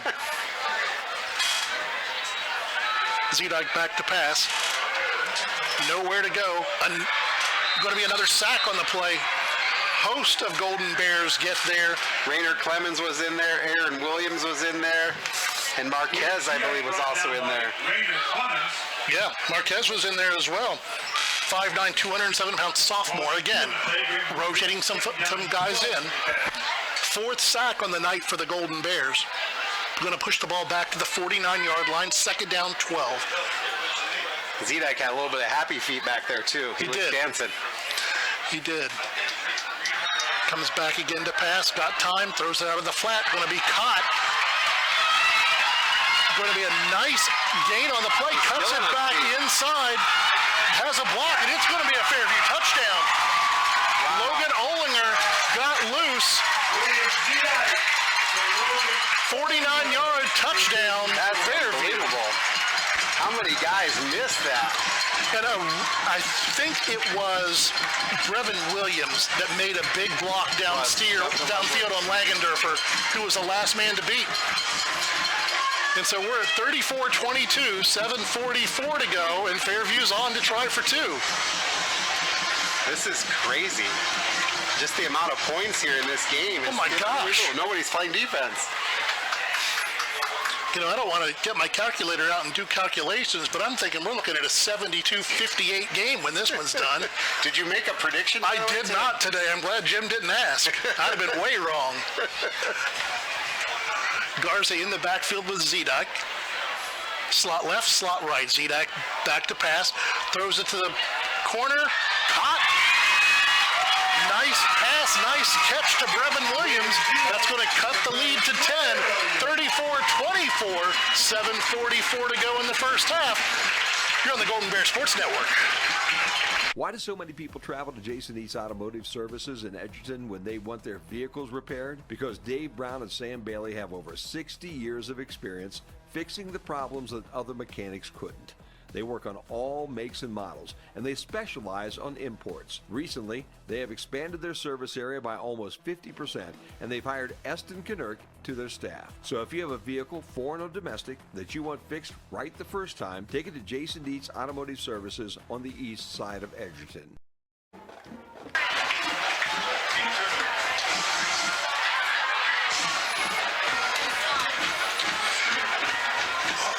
I was just trying to catch my breath and see if I'm still going to have a voice tomorrow. Holy cow, partner. It's like a track meet broke out on this football. It is. I think if you would have asked me to make a prediction today, I think I would have probably gone 42-18. And here we are, 34-24 with 7:44 to go in the second quarter. It feels like the first half against Maumee went super fast last week, and then it kind of dragged out. This feels like we've played 3 quarters already.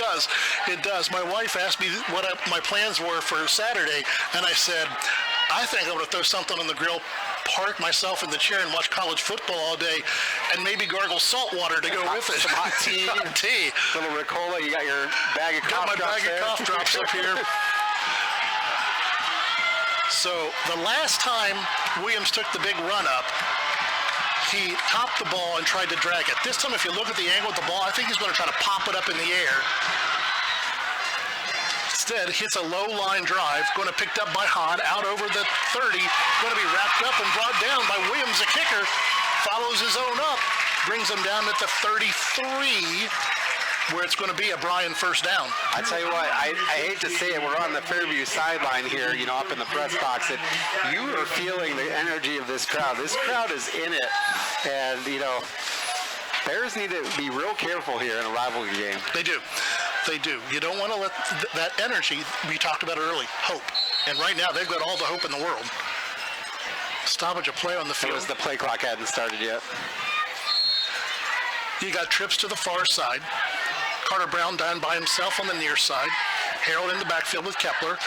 Going to be a little bit of misdirection. Well read, but Sammy makes a miss out over the 40, pulling and dragging Apaches with him to the 47, 48-yard line. They had it well read. Harold just made a miss. He did. He is shifty. You wouldn't think of a guy that is 5'11", 201 pounds as shifty, but Sam is shifty as all get out, and he just made his guys miss and took it up the sideline for a first down. He did. When you looked at that play, Clayton Boland had him squared up, and Sam just shifted his hips, dipped his shoulder, and he was gone. Big run on first down. First down, 10 to go, Bryan. Main stop scoreboard, 34-24. First and 10 on the 48.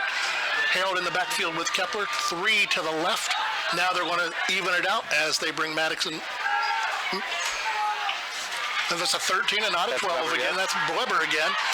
Going to be passed out. Nice catch by Carter Brown on the sideline. Nice out route.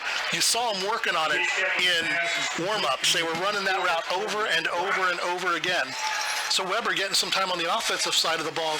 I know in the preseason preview, one of the things Coach said, Weber catches everything thrown to him. He's going to make him coach play him.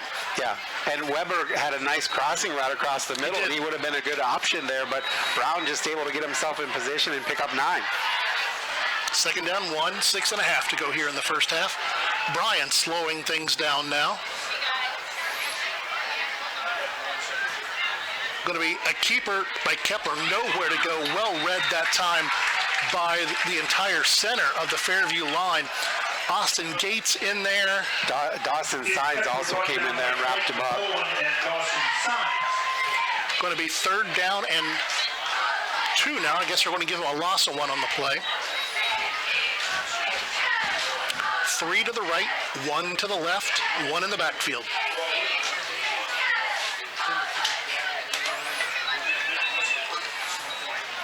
Bryan's offense reminding me a little bit more of Maumee's right now, as they're just kind of trying to take some time off the clock.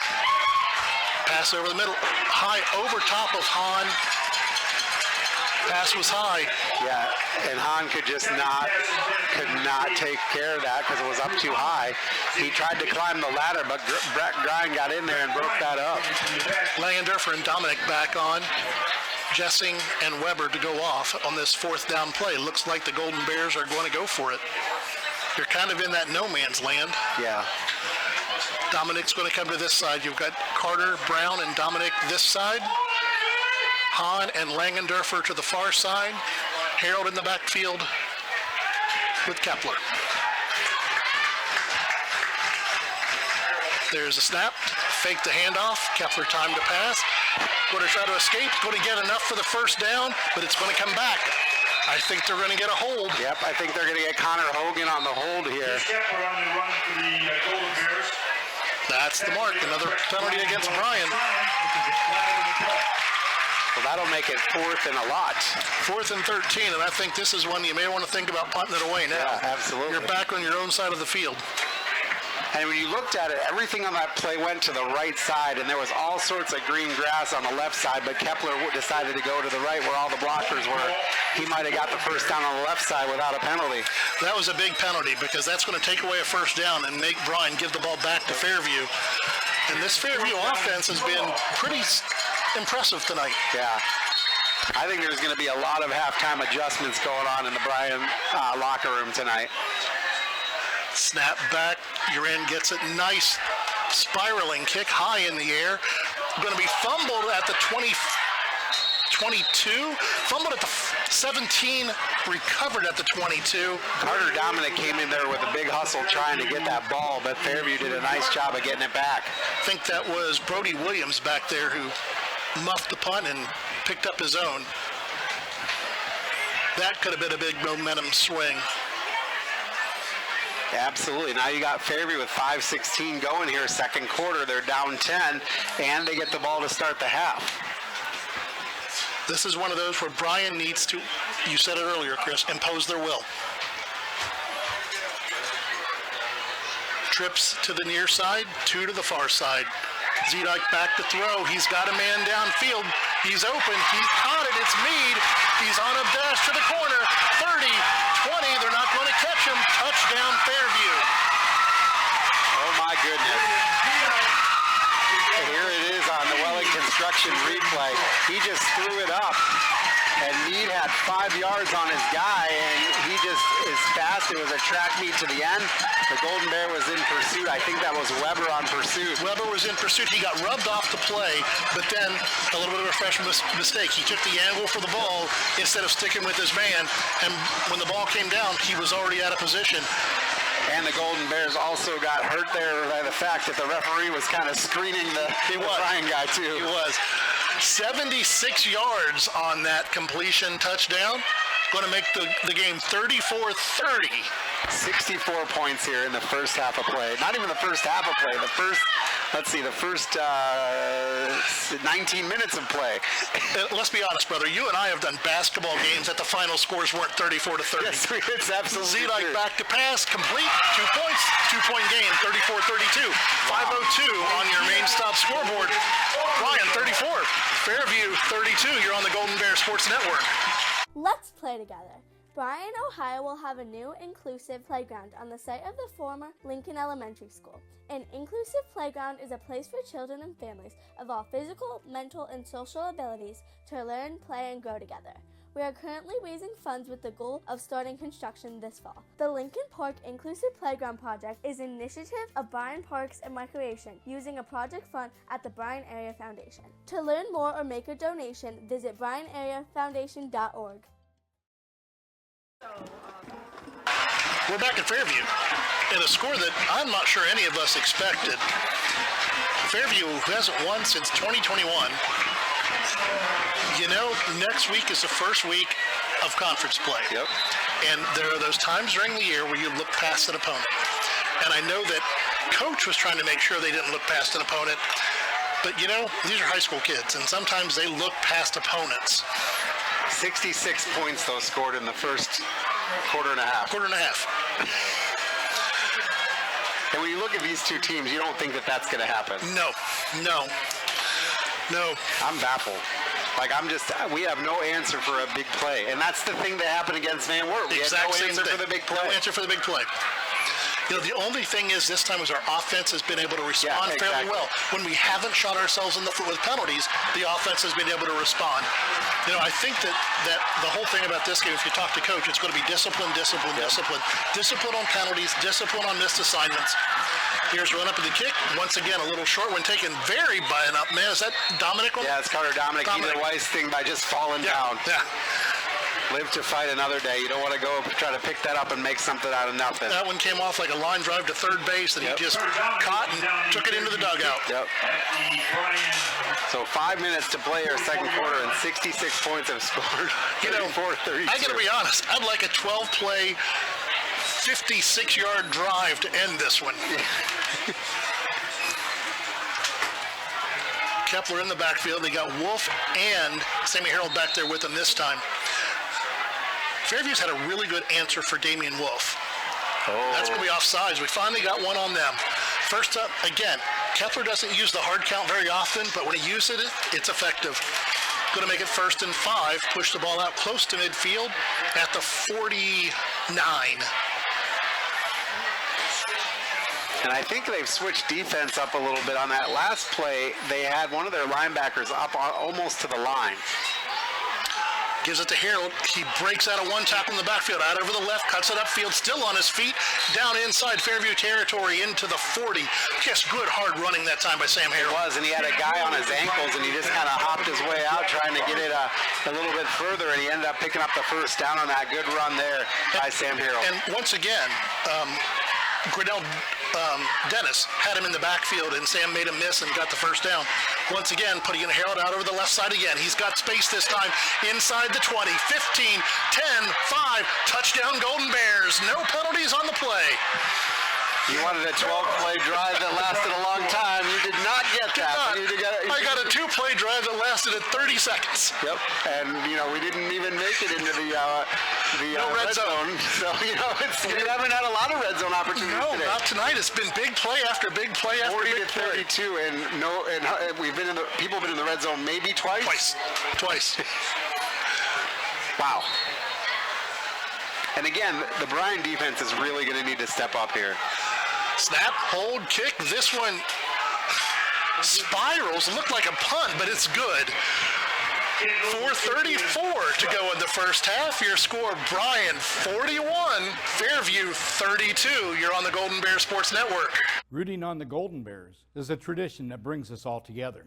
Just like the sports we love, another tradition has stood the test of time. Oberlin Turnbull Funeral Home and Crematory since 1922. We've been part of the community, supporting you in the moments of celebration and loss. Just like a team, we understand the value of traditions and the love that binds us together. So whether it's cheering for a win or celebrating a life well lived, remember we are here for you. Oberlin Turnbull Funeral Home and Crematory. Family owned, family focused.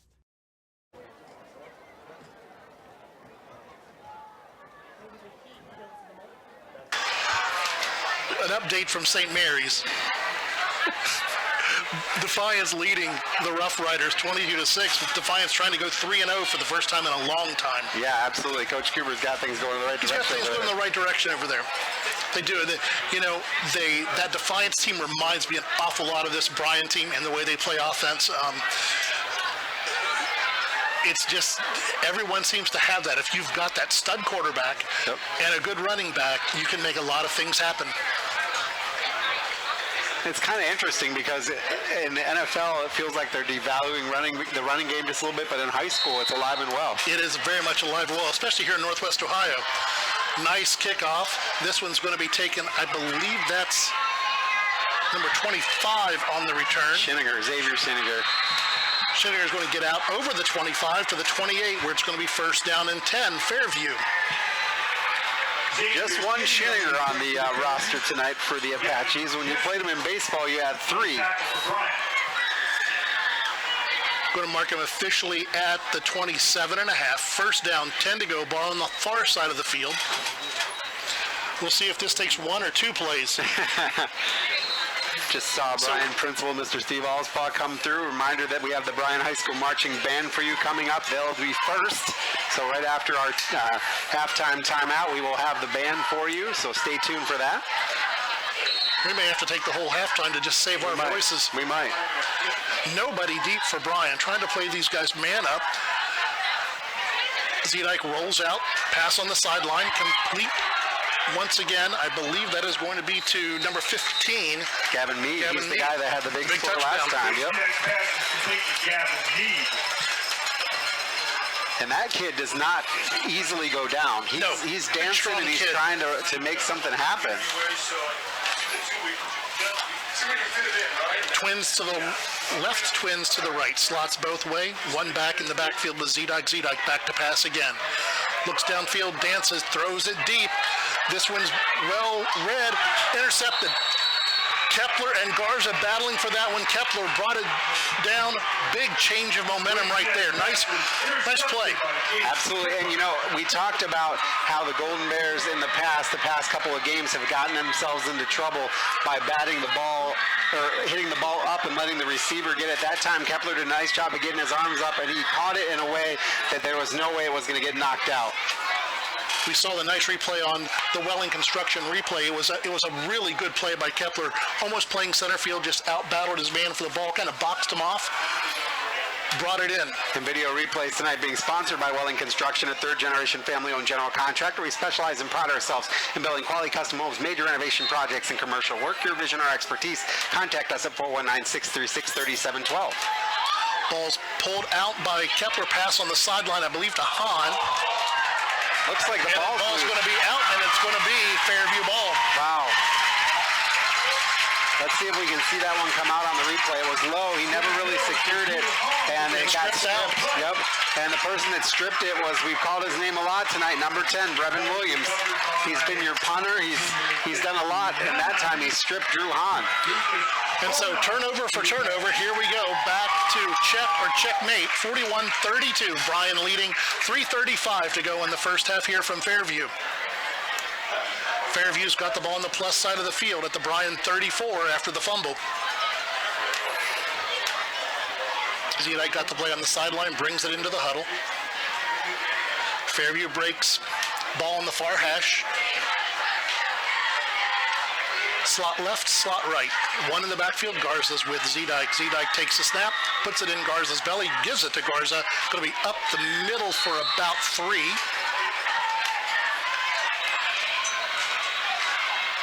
I believe Damian Wolf in on the tackle that time. Gavin Garza again, 2 play, bring up second down and 8 for your Packers. Second 8 for Fairview. Clock running inside 3:15. Trips to the left, slot to the right this time. Zedike by himself. Gets the snap, looks right, hit as he throws, launches it downfield. They're going to call the flag. I'm wondering where this one's going to go. There's a battle for the ball. We're going to get a pass interference. It looks like it might be offensive pass interference. I think so. Let's see if I'm reading that right. He's pretty far away making that signal on the far sideline, but I think he's signaling pass interference. Pass interference offense. Pass interference against the Apaches to be called on the field. Let's take a look at it on the replay. Passes up. Oh, yeah. He did. Yep, absolutely. Good call there by the official. Heads up to be right there. Because the defender has the right to the ball, Has the right to the ball, and the ball is a little bit short. So that's going to put it a second down and an area code, 2nd and 18 for Fairview. Trips left, slot right. Zedike gets a snap. Back, no pressure, throws it out in the flat. Going to be a nice diving catch. They're going to say he trapped it. Tried to go to Meade again. That was big right there because the Bears did not have anybody really in the vicinity of him. And now he would have been down because he caught it on the ground. But that's a really long pass from that far hash. It is. And I feel like when Fairview loads it up on the near side of the field, the boundary side of the field here, I feel like the Bears, there's a mismatch because you've got 2 guys playing on 3, and that's where a lot of the issue has come. Slot left, slot right. Garza in the backfield with Zedike. Zedike takes a pass back to pass. Throws it deep downfield, over the middle, over everybody. Going to bring up 4th down. And good job there by the Golden Bears to kind of not commit a pass interference play, just kind of screen the receiver away from the ball. The ball was definitely overthrown. I don't think that the ball was catchable, but in high school there's not that rule. There's not an uncatchable rule in high school. That's going to bring on the punting unit for Fairview. Or is it? It's a good question. Well, their last punt was not very successful. Well, that's 2 in a row that they've had that have been a little rough. So Bryan's got 10 guys up near the line thinking that fakes are possible. The snap back, the punt, a little bit better this time. Knuckleballs downfield. Going to bounce at the 20, roll inside the 10, ends up with a nice Fairview bounce. Going to be down at about the 7, where it will be first down and 10 Golden Bears with 2:36 to go in the first half on your main stop scoreboard. So let's see if the Bears can put together a drive here that kills the rest of the clock and results in a touchdown. Remember, we're at 41-32 here. 41-32, still 2.5 to go, and this is with 3 possessions in a row without a score. Yeah, I feel like we've been aging, just aging, sitting in this broadcast. I think so. Trips to the left, 1 to the right. Harold in the backfield with Jace. He pulls it out, going to take off around the left-hand side, out over the 10. Met at the 11, taken out of bounds. Going to be Ollinger on the pushing Kepler out of bounds. Again, about 7.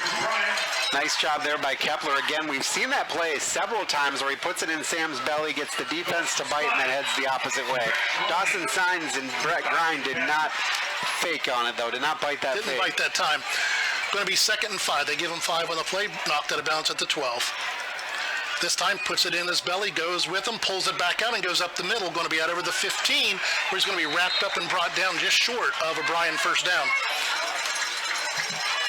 They do that so well. They put the ball in and just kind of, both of them are looking to see what that defensive end does. And that's the thing you can do when you have 2 seniors that have played together so long. 3rd down, 1 to go. Ball's going to be at the 16. Trips to the field side. Langendorfer on his own to the boundary. Going to be a nice little bubble screen outside. Looks like it is. That's Langendorfer. That's Langendorfer. I thought he was to the right. They put Carter Brown to the right. Normally they try to put Langendorfer on his own. This time they moved Brown over. Nice little bubble screen. Good run by Langendorfer out for a Bryan first down at the 32-yard line. Clock stopped at 1:24. Anthony Weber now in the slot here on the near side. We've called his name quite a bit. He had the nice play on the punt that was not for anything. Now they're going to bring Dominic in motion this way to put trips to this side of the field. Again, play action pass. Carter Brown out in the flat, catches it, spins upfield, tries to break out of a tackle, doesn't do it. It's going to be dragged down at the 37-yard line. Bears are going to call a timeout, I think, and Brown picks up 5 on the play. It looks like he wasn't going to get that much, but he able to get 5. Zedek dragged him down. Going to mark him down to the 36, only going to give him a gain of 4 on the play. Want to take a minute quick to thank our sponsors during this timeout. They include Andrew Zulino Lowe, the Bryan Athletic Boosters, Bryan Parks and Recreation, Danielle Van Atta Agency, Fackler Monument, Jason Deach Automotive Services, Newcomer, Schaefer, Spangler, and Breininger, Northwest State Community College, Oberlin Turnbull Funeral Home and Crematory, Starks Plumbing and Heating, Veteran Services of Williams County, and the Williams County Fair, all bringing you the game tonight here on the Golden Bear Sports Network, both on Q96.5 and BryanSports.com. We had we had some soccer games. We had a soccer game in between there on Saturday as the Golden Bears tied things up with Continental 1-1. 1-1, yep. Soccer on the turf is always a good thing. It is. Kepler back to pass, pressure coming. Can't escape, ball's out. Going to be fallen on by... Bears are going to call their last time out. I think Kepler fell on that. Brennan Egner fell on it. Oh, okay. I think it was Brennan. Nice pressure coming off the end that time. After a whole quarter or a half of football where both offenses moving the football, here the Bryan Golden Bears have stalled just a little bit. Well, and you had 2 plays, 2 turnovers, and now an offense that's just kind of, yeah. I think everyone's going to look for a little Gatorade at halftime. And here's the thing, you've got a minute to play here. You don't get this first down. Obviously, if you don't get the first down, you're not going to punt on. You're going to punt on 4th down because you're in negative territory here. But Fairview's got 2 timeouts. They got 2 timeouts, and they haven't been taking a long time to score. They've scored on a 2-play drive and a 1-play drive. Yes, they have. It's really critical for the Golden Bears to get this first down. trips to the field side. Carter Brown down here to himself on the boundary side. Harold in the backfield. Kepler's going to roll out. Looks out in the flat. Ball dropped. Another drop. Another drop pass. That's 4 drop passes tonight for the Bears. Weber had it in his hands. Couldn't turn it upfield. And that's going to be 56.1 seconds to go when we give the ball back to Fairview. And this is really dangerous right here because Fairview, if you don't get a good deep punt off and a good coverage of that punt, and remember, special teams is a little rough during Van Wert. You know, if you don't do that and Fairview manages to get a touchdown here and then they get the ball to start the second half. Yeah. Yeah, Bryan could find themselves in the third quarter trailing this one, which is not something anybody on the Bryan sideline wants. Snap back, step, punt, end over end. Ball's going to go out of bounds at about the 37, 38-yard line, maybe the 39. 50.7 to go here in the quarter. Again, Fairview 2 timeouts, and they trail by 9. You know, last week we talked about, well, at this point in the half, do you think they'll just take a knee and go to the locker room? I don't think we need to ask that tonight. They are not. They are feeling something going on that sideline. There is an energy over there, and this ball is going deep. This is going to be the first play of the drive. It's not going to be anything other than a deep ball. I think so. I think you're right. Take a look at number 15 for them. Yeah, Gavin Mead is the guy that has been just behind the Bryan defense. He's wide to this side of the field. They've got slot right, slot left. And Zedike's going to take off, and there's going to be a flag. He's going to get a nice run, but it's going to come back. There's 2 flags, and he's going to escape down the sideline. And that one's going to come back. It'll be interesting because I feel like that one's going to come back, but there was another flag here, and I wonder if they might not offset. So is it going to be? You see the flag that came in right about the 45 of Fairview of Bryan. That official's pointing Fairview way as well, so I think they both may be against the Apaches.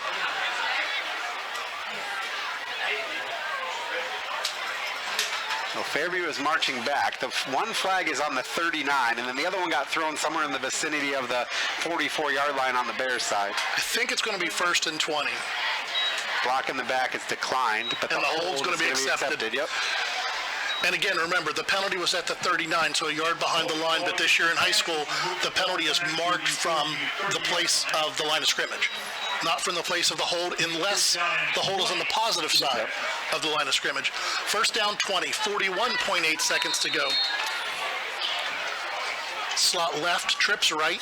Zedike back to pass, looks downfield. Olinger wide open at the 48, puts it into Bryan territory at the 50, 1st down, Fairview. Found that nice spot between the linebackers and the defensive backs. Zedike put it right on the money. Watch the right side. There's a mismatch. Zedike goes deep over the middle. Once again, Olinger finds that spot in the defense. Going to be enough for another Fairview 1st down. And they're going to call a timeout. Coach Rakes is running down the sideline to get that timeout in. 27.2 seconds. That's 2 plays in a row that Olinger's found that nice little sweet spot right in between the defensive backs. And that was definitely designed to go to him first, because if you're a quarterback that's looking at what the defense is giving you on that side, it was overloaded. There were trips on the far side on the right with one Bryan Golden Bear. And that would have been trouble. That would have been trouble. 27.2 seconds to go. Let's take a look at your main stop scoreboard. Open when you need them. You're always near a main stop. Don't forget, Thursday, every Thursday. 41-32. Bryan leads, 27.2 seconds to go in the first half. 73 points in the first half between Bryan and Fairview. Bryan's out of timeouts. Fairview's got 1. And Fairview's driving. They've got the ball 1st down and 10 on the Bryan 32-yard line.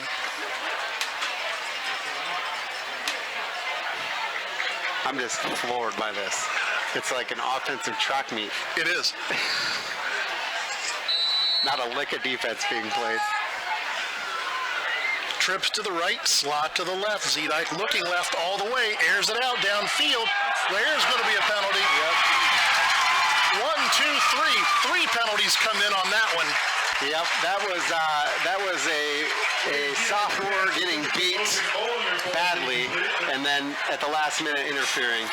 No doubt about that. There are times where a penalty is not a bad thing. No. That was not a bad penalty. Absolutely. Everybody saw it, but that's one where, you know what, if I've got to keep them from getting the ball at the 1 yard line or scoring and only give up, we'll take that. It's a nice thing in high school. It's not a spot foul like it is at higher levels. So well, the ball would have been played. It was in the end zone. The ball would have been placed at the 2. So the ball's at the 18 now with 21.8 seconds to go. Fresh set of downs. Not that the downs matter with Fairview.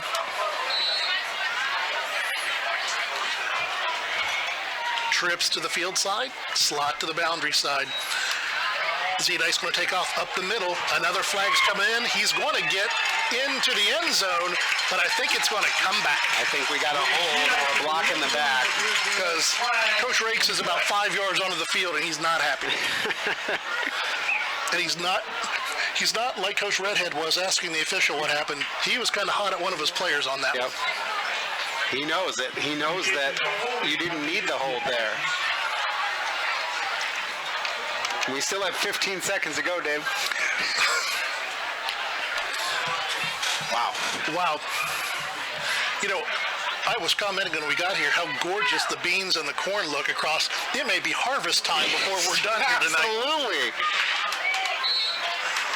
Again, trips to the far side, 2 to the boundary. Again, watch that mismatch. Z-Dike by himself takes the snap, drops back. Pressure coming from Bryan. Z-Dike's going to have to scramble, turns his shoulders and throws. Caught.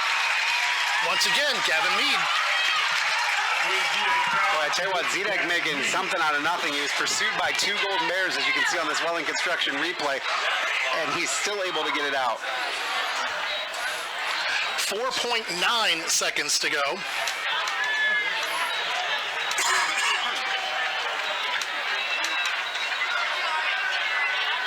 Clock was stopped as he was pushed out of bounds. Got to go to the end zone this time. 4.9. Not going to get a chance to get 2, I don't think. Snap, Z-Dike back. 4-man rush, pass over the middle, intercepted. Intercepted, and this is going to be trouble. Here comes Sam Harold.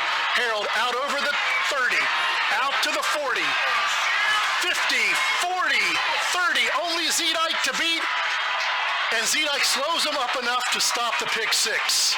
Oh my goodness. But I'm looking, are there any flags? No flags, it's halftime. It is halftime. Let's watch this on the replay. Sam did a great job, got out to the 10, able to break to the left-hand side, beat the defenders, and Z-Dike was the last man to stop him. He pursued right there, did a nice job taking the angles. Sam first pushed him out of the way, but then the cleanup man, Bolin, came in, or Brevin Williams came in. I think there was a flag at the end, but it didn't matter. Didn't matter. That brings us to halftime. It does.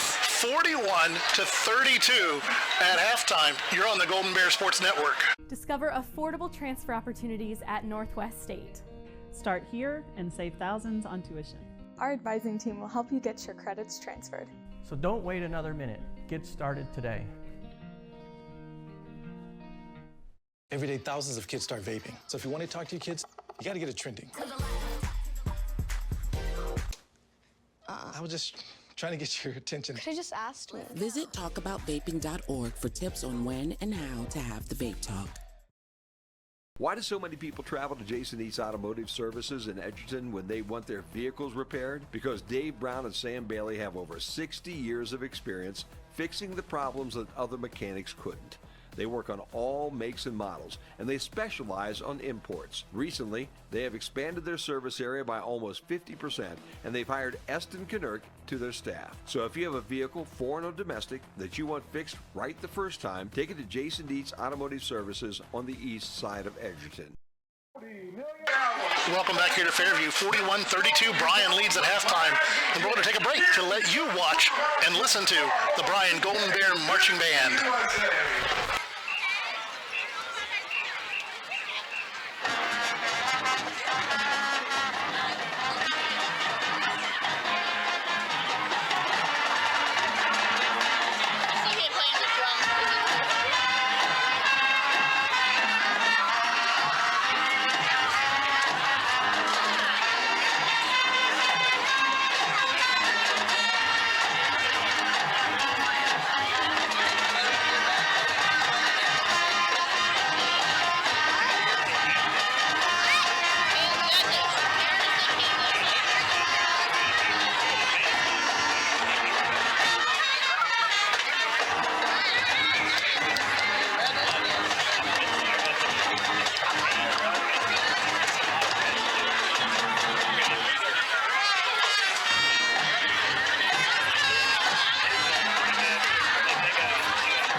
in the USA featured trumpet soloist Xander Fackler.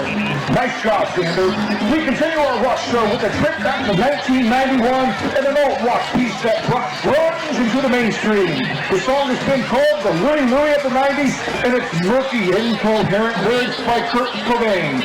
With this song's award-winning video, the tone of MTV in the 90s was set in place. The Bryan Marching Band knows that with the lights out, it's less dangerous. Here we are now. Entertain us with Nirvana. Smells like Teen Spirit.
Thanks for the halftime by the Golden Bear Band here at Fairview. 41-32 at halftime on your main stop scoreboard. You're on the Golden Bear Sports Network. We're going to send you away for a word from our sponsors. Here at the Williams County Veterans Service Office, our mission is plain and simple. We are here to serve our local Williams County veterans and their dependents. We are staffed with trained service officers who have the compassion and understanding to assist their fellow veterans in obtaining all federal and state benefits that they have earned. Additionally, we provide emergency financial assistance and transportation to VA medical centers. So if you're a veteran or a dependent of a veteran, stop in today and see how we can help you at the Williams County Veterans Service Office. Welcome back here to Fairview. 41-32. Bryan leads this one at halftime. You know, partner, one of the things I was watching late at night when you can't sleep and you get up and you turn on one of those sports channels because there's nothing else on to watch. There were literally two guys standing here at a table slapping one another. And it was just haul off and slap as hard as you can. And literally, it was over when one guy went, and I'm done. I really think that's what we saw in the first half. Our two teams just wailing on one another, waiting for one that just can't get up. Yeah, I'm just shocked by this. I thought this was going to be a much more lopsided game. You know, Fairview struggled as of late, and I'll tell you what, their quarterback is making plays happen. He is chucking the ball down the field. You said in pregame how 80% of their plays go through him. I think he's handed the ball off 3 times tonight, maybe 4. Everything else has been a Z-like run or a pass. And the thing is that he's hitting open receivers. Yes. You know, it's my keys to the game when we started things out was we needed to get pressure on him. We've gotten pressure. We've gotten 4 sacks. The problem is we're not giving support to our defensive line on the back end. No, and absolutely. Guys are running open. Yeah, and the Bears are playing just a little bit softer. They're playing more of a zone instead of a man. And what happens is Fairview will load up 3 guys on the side and go up against 2 guys in the zone, and you see mismatches. The other thing is, I tell you what, the play of Gavin Mead for them, number 15, a 6'1", 175-pound freshman. I mean, he is the real deal. When we think about this, the other guy that has been really good is Logan Olinger, a 5'10", 165-pound freshman, and their quarterback, a 5'9", 150-pound sophomore. What this team has in offensive weapons, if Coach Rakes can bring in a few linemen to help protect them, they're going to be a force in a couple of years of the GMC. Absolutely. And, you know, Fairview was always a good team back in the day. You know, I remember when we didn't play them back in the day, they were just, I used to come to a couple of Fairview games at the time, and tell you what, they are a tough team. And Coach Rakes had them disciplined and had them doing the right thing, and, you know, he left, and then a couple new coaches back-to-back, and then he's back. And we saw the same thing at Patrick Henry. Yes. A longtime coach at Patrick Henry, Bill Inselman, leaves, comes back in 2016, and look at this. Look at this. Just had his 200th win last week, I believe. I believe it was number 200 last week. You know, one of the things that you talked about there is discipline. And we haven't seen a lot of it tonight from Bryan. We've seen missed assignments. We've seen penalties. One penalty took away a first down and made us punt to them, and one play later, they scored. One of the things that has been consistent with this Bryan team this year, when we make a mistake, the other team makes us pay. Exactly. And so we've got to really, my guess is down there in those 3 huddles that are down there on the field, is that coaches are telling kids, you got to clean up your game. You know, we should be able to dominate at the line of scrimmage. We should be able to enforce our will with our running game, but you got to clean up the mistakes. Yeah, and I mean, really, that's what it comes down to. It's not that Bryan has played poorly. It's just that missed opportunities. And then you have Fairview. Again, you said this, I don't know if it was last week or we were talking about this, how this is, you know, Fairview's Super Bowl. This is. So it's a rivalry game. I think I've said this multiple times. These guys know each other. They go to church together. You know, I go to church and I see kids in Bryan jackets, kids in Fairview jackets the whole time. These kids know each other. They're separated by, what, 9 miles? 9 miles. I mean, it's a bragging right kind of thing to get a win over your rival like this. It is. Especially since you struggle against them the last few years. And there's there's something that's hopefully going through every brain in the white jerseys tonight. Is there was a time in my high school's history that we had beat our rival 15 straight years. And our senior year, it was close at halftime. And Coach looked and said, "Do you want to be the ones?" We came out and flexed in the second half. Hopefully, on the Bryan sideline, guys are saying, "Do we want to be the one?" And hopefully, they don't. Yeah, I mean, just looking at things, other than the penalties and the big plays, I don't see a ton of things that the Bears need to clean up. No, I think it is really just more, again, it's being disciplined in what you're doing. Do your assignments. Don't get caught out of position. Don't bite on the first fake. You got to play pass first, and especially if you're the cornerbacks or safeties, you've got to think pass first, because that's what they want to do. You got to just hope that your line and linebackers can contain Zedike and that he doesn't break a big one on you. That's going to have to be kind of the mantra for the second half. You hate to say it, but you talked about it last week. Bryan needs to go into a bend but don't break mentality on defense. They do, and they need to keep guys in front of them and make tackles. An open space tackle has been a tough thing for the Golden Bears tonight. It's a tough thing for everybody, but it's been really tough for the Golden Bears tonight. And you've got a lot of speed on this Fairview team, and it's one of the things. It doesn't make any difference if you're, short on players with all the injuries that we have, or you've got a full team. Chances are in high school, you can't practice against speed, because your fastest guys are normally on your first team. Right. And you don't have the fast guys playing on your scout team. So you can practice, you can know every play, but it's really tough because you can't coach speed. And there's a lot of speed in these skill positions for Fairview tonight. Absolutely there is. And it's just been something the Bears haven't really had an answer for. And they better be having drawn some stuff up in there. I'm hoping, maybe it's like on the old sand lot where they've got the sticks out drawing marks in the dirt. They probably have a tablet out there now that they can write up on, but the good old way. So why don't we take a break here at halftime? We'll come back, wrap things up, go to our scoreboard, and come back with second half action here from Fairview. You're listening to the Golden Bear Sports Network. To the Bryan Golden Bear fans, those who made donations to the cause, to the school board and administration, and everyone who played a role in this project. We just want to say thank you! Phase 2 of the capital improvement project includes field upgrades at Rec Park, a new softball field, and revitalization of soccer fields on the former Washington School property, and renewal of practice fields on the BCS campus. Let's finish the project and build champions. Go Bears! Bryan Bill! Welcome back here to Fairview. Let's give a shout out to our sponsors as we wrap up our halftime here tonight.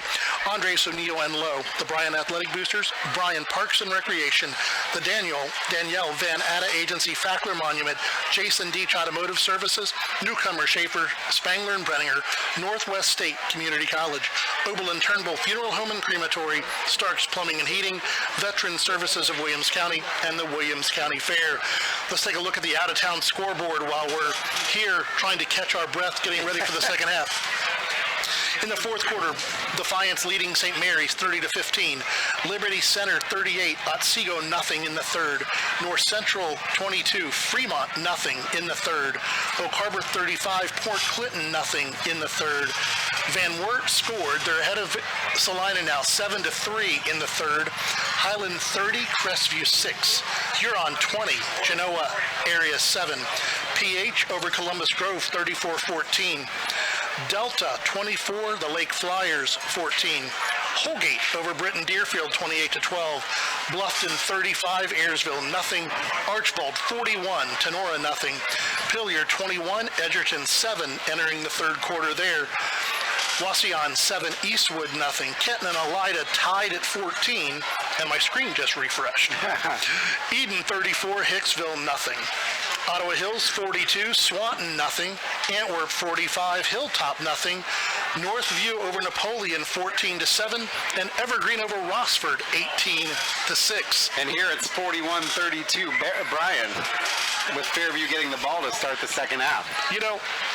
you expect sometimes a team to score 40 points in the first half. It happens. It's high school football. Yep. Normally, when you see 40 points, it's the Archbold score. It's 35-0. It's 42-0, not 41-32. But that's where we're at, 41-32. Yeah, this Fairview team has really done a good job against the Golden Bears. They've got a good game plan. It'll just be interesting to see whether the Bears can get things figured out. We mentioned this at the first half when Bryan got the kickoff, but you can go to the Bryan Sports Facebook page or bryansports.com and register for the Bryan Ford Lincoln kickoff. And we draw one lucky contestant each week. If the Golden Bears return their opening kickoff for a touchdown, they win a $150 Bryan Ford gift card. Bryan Ford Lincoln, where good values mean a great deal, and we haven't had one of those yet. We haven't. Haven't even had one close. Last week the kicks went out of the end zone, and this week they were kind of squibs. So it's tough to return had a those. decent return, but it wasn't near a touchdown. So He did.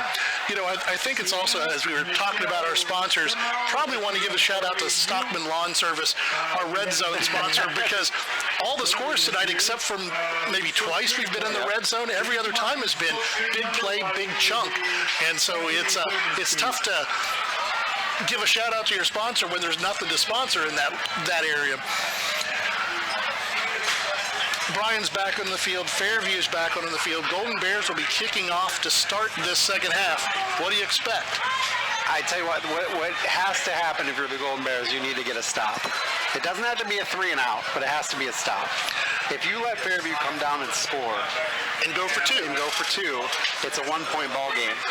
And you've got the 12th man here, which is the crowd. And they're getting louder as the night goes on. They are. And if you let them get into this and help the Fairview Apaches out in this game, it's going to be trouble.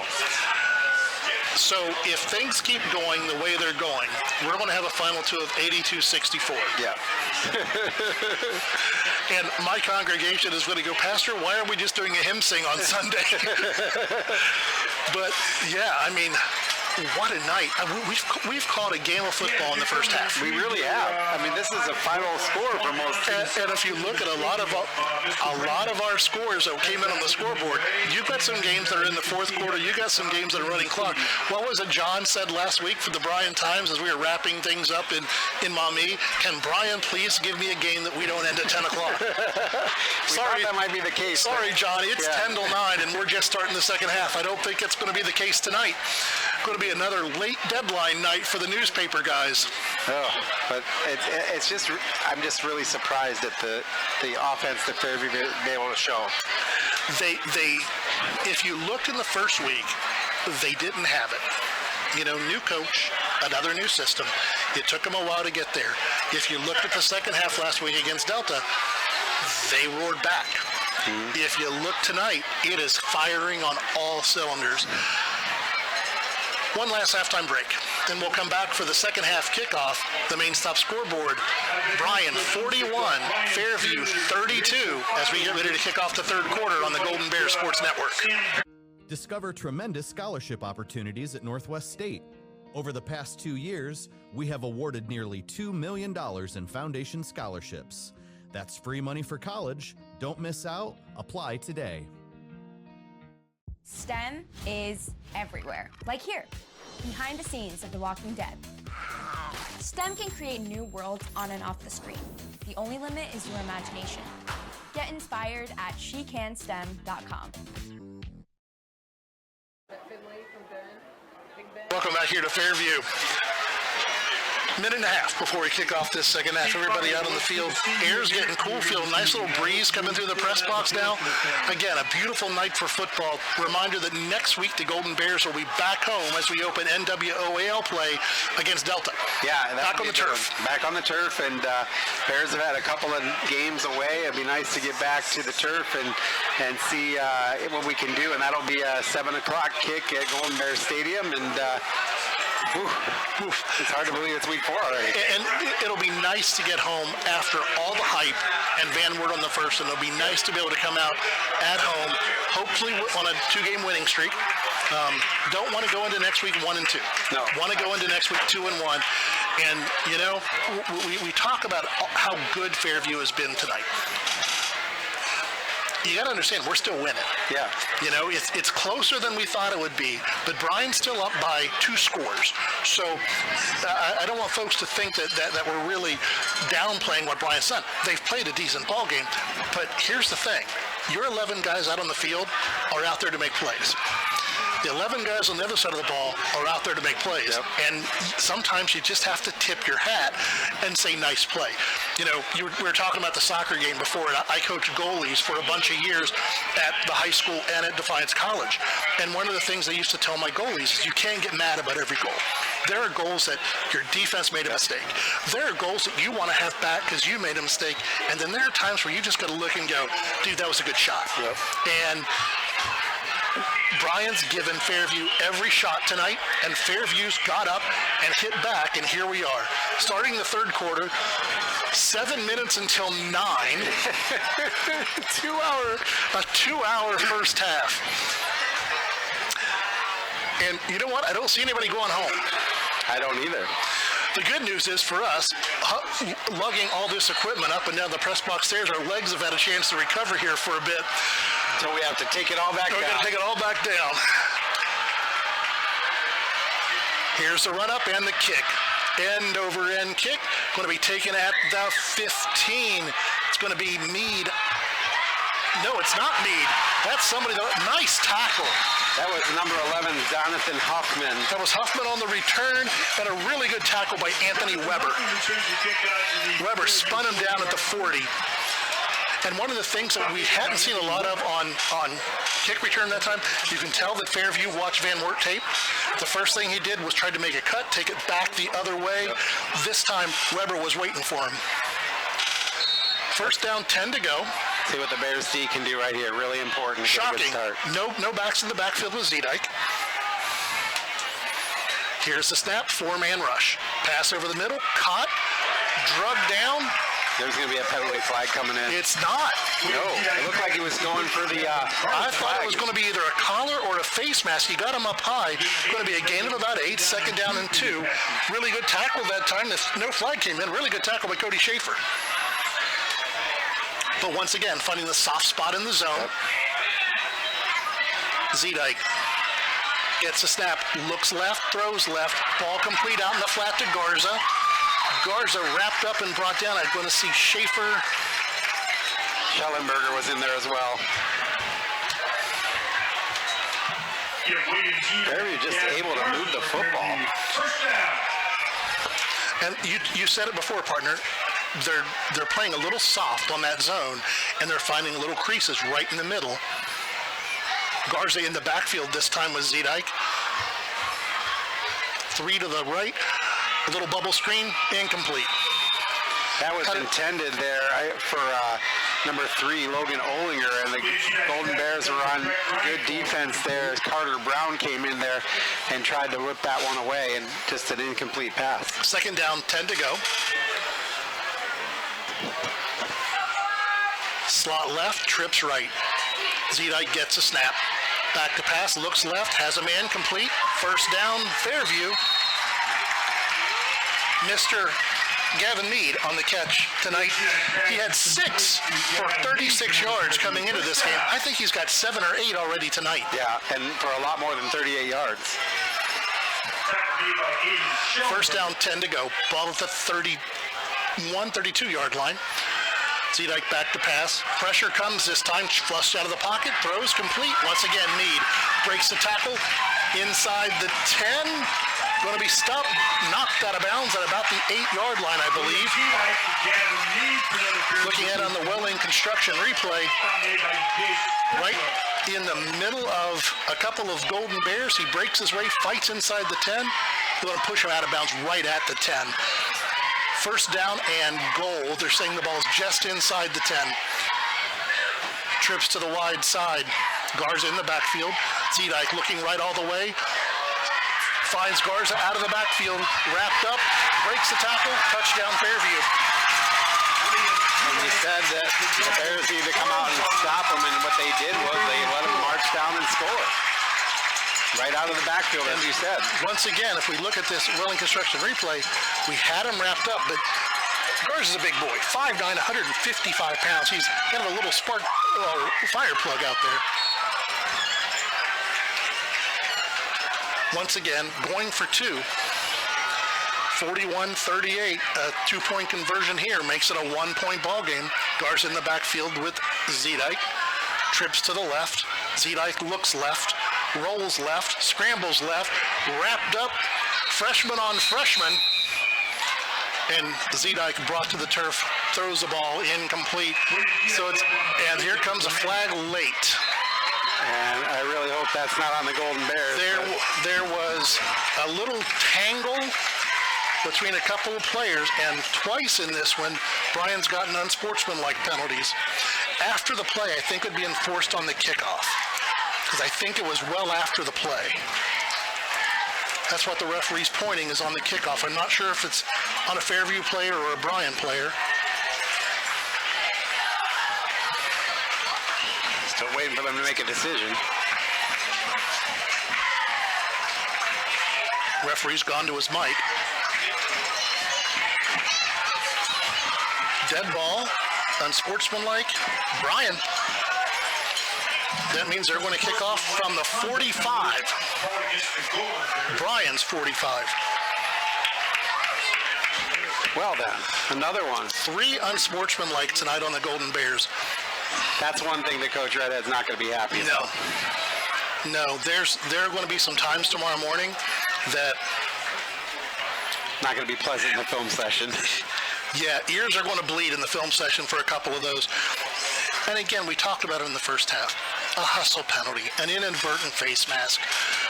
But these are penalties that are just undisciplined. Yeah. And here's the problem in today's high school.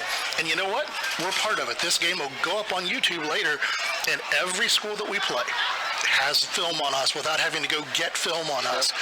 And they're going to watch that and go, if we can get under their skin, they're going to make mistakes.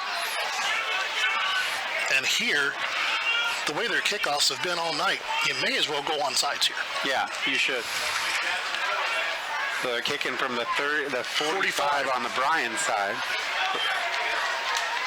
You don't get it. They've got it the ball at the 35, which is what they've had all night.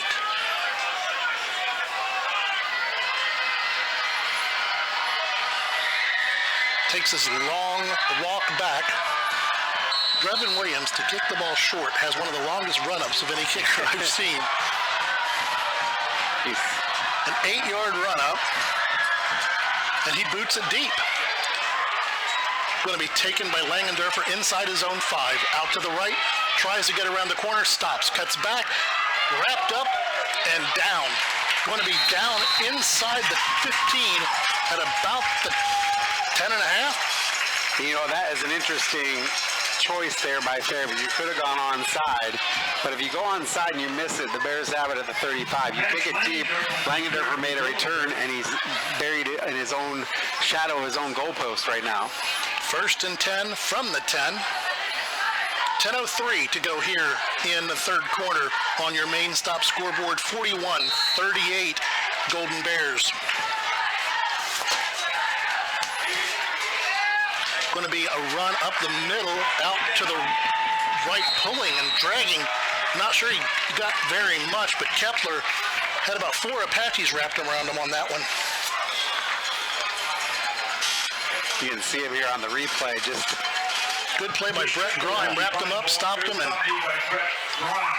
they're going to give him a gain of about 1. 2nd down, 9 to go. Trips left. Solo to the right. Harold in the backfield with Kepler. Snap back, he's going to roll to his left. Going to scramble back the other way. Breaks a tackle, still looking downfield. Going to pull it up and run, get enough for a 1st down.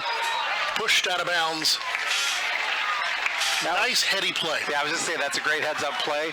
He was trying to go to his left side looking for Carter Dominic. Dominic was smothered, so he took it. Still was looking downfield, but then at the last minute decided to take it and run and get the 1st down. Just, 1st down after 1st down after 1st down. Going to be a handoff up the middle. Harold's going to get out to about the 30. Going to mark him right at the 30. Harold tripped up by Clayton Boland. That'll be a gain of 5. 2nd and 5. Fairview trying to hustle a man off the field. Pass out in the flat, caught by Langendorfer. Makes one man miss, and here comes a whole swarm of Apaches. Gets about 3 on the play. Did a good job making the first man miss, but by the time he got turned upfield, he was being swarmed under. And the other thing is Carter Dominic had a good block down there, and he ended up blocking the guy into Langendorfer, which made trouble. And there's going to be, I think, another hard count offsides. Yeah, that's what the FAR officials signaling. We'll take the easy 5 yards and the first down. And here comes another flag. This is going to be another unsportsmanlike. And it's going to be, this one looks like it's against Fairview. Unsportsmanlike. He didn't signal the direction, though. But he looked towards Fairview and put his arms up. Yep. So they already got the first down penalty on the hard count. What I want to know is, are there really things being said, or are the rest just not taking anything? Not sure, but this is... Well, that's the 4th unsportsmanlike tonight. And 3 on the Bears, 1 on Fairview. And I can't say that I've had 4 in a season before. But at the end of the 2 penalties, 1st down and 10, Golden Bears on the Fairview 47. Harold in the backfield. Kepler pulls it in, pulls it out inside the 40 to about the 38, 39-yard line. Brett Bryan was in there again, and that time Kepler ran right over him. 2nd down, 2 to go. Our main stop scoreboard open when you need them. You're always near a main stop. Don't forget Thirsty Thursday, every Thursday. 8 minutes to go in the 3rd quarter. 41-38 Bryan. Kepler back to pass. Rolls to his right, chased out of the pocket. Going to be a flag. Kepler's going to slide down, and this one's going to come back. They're going to call a hold, I believe, on the Golden Bears. Trying to see if do we have that one on replay, that we can take a look at the penalty? It's one of the tough ones when he rolls left and then moves back to the right.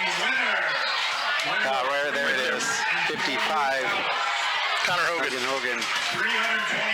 They had a nice double team on him, and when Kepler rolled out, the guy spun off. Connor held on to him, which takes it back to this beyond the original line of scrimmage. 2nd down, 12 to go, ball on the 49. Trips wide, single receiver down to the near side of the field. Kepler takes a snap, rolls to his right. Sammy, throwback screen, all sorts of green grass in front of Harold. 40, 35, 30, and here comes a penalty flag.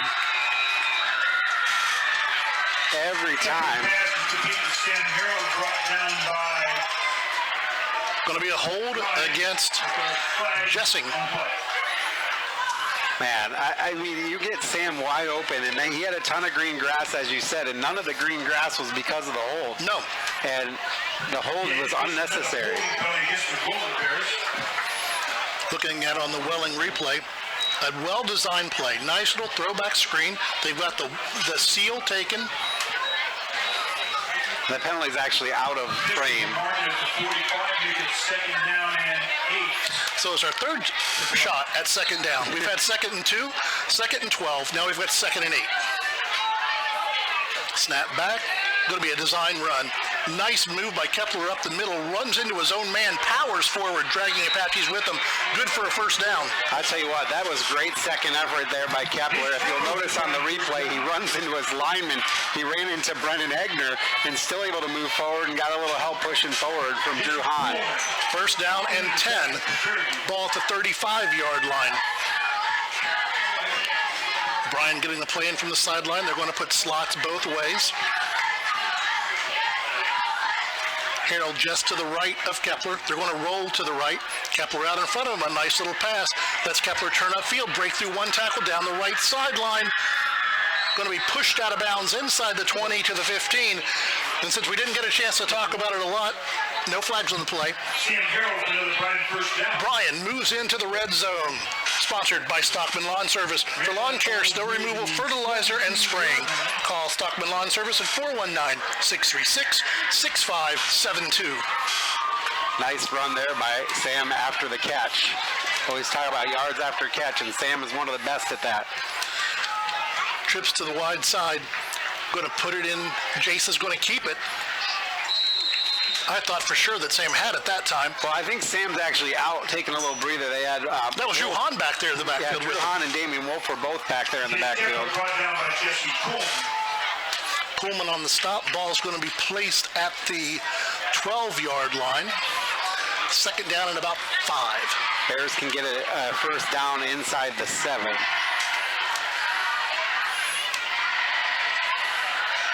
Hotted motion. They're going to run a jet sweep to him this side. Gets lost in the big bodies and taken down. Going to give him the 10. Nice little run that time, but he got lost in the pile of the big boys. Yeah, he did. He had 4 guys surrounded him. It takes 4 guys to bring Sam down. It does. Third down, 2 to go. By this time in the first quarter, we had 4 scores. Yep. I'm pretty happy we've only got 1 so far in the second half. Third down, 2 to go. Once again, Jace pulls it out. It's going to be dragged inside the 10 to the 7. I think it's going to be enough for a first down. It's going to be really close. Wolf did a good job blocking for him right there. A nice move by Kepler to get inside and brought down, and it is going to be a first down. Bryan, first down, goal to go. Golden Bears, ball on the 6.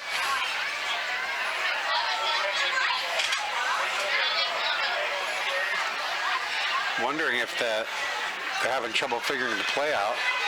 Kepler kind of looked to the sideline with his hands up. 12 still to go in the clock. Design quarterback drawn, well read. That was well read that time. Nice job there by Dawson Signs. The 6'2", 165-pound senior just came in and blew it up. I think they had that one scouted pretty well. They did. That little hesitation gave too much time there for Fairview's defense. One of their inside linebackers, which that's going to bring us now. Second and goal, ball on the 10. Fake to Wolf, fake to Harold. Jace keeps, turns it upfield. Inside the 5, pushing his way forward. They're giving it to him. Yes, they Golden are. Bear touchdown. Good second effort by Jace Kepler for another Golden Bear touchdown. If you look on the Welling Construction replay, he takes it about the 12-yard line and still able to just pound his way in, and then with the right arm took it over to the That's the second touchdown for the Golden Bears tonight on second effort. Sammy had that one in the first half, and that's the one for Jace. On for the extra point.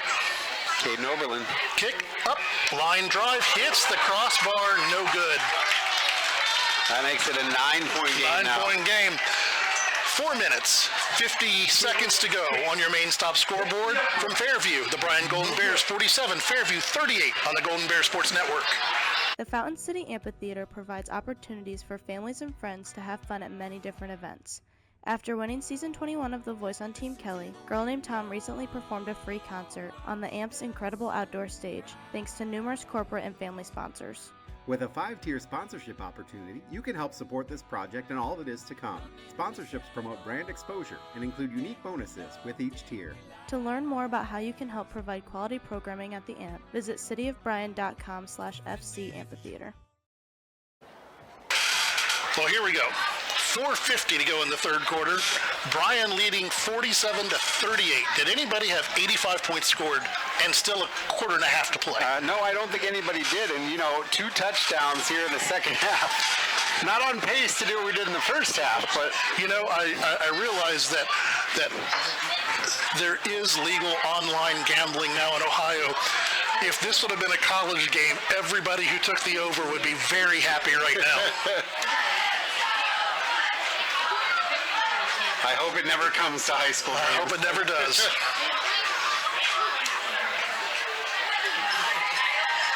I want to see what the Bryan defense can do. Here's the thing. You got a lot of two-way guys for the Golden Bears.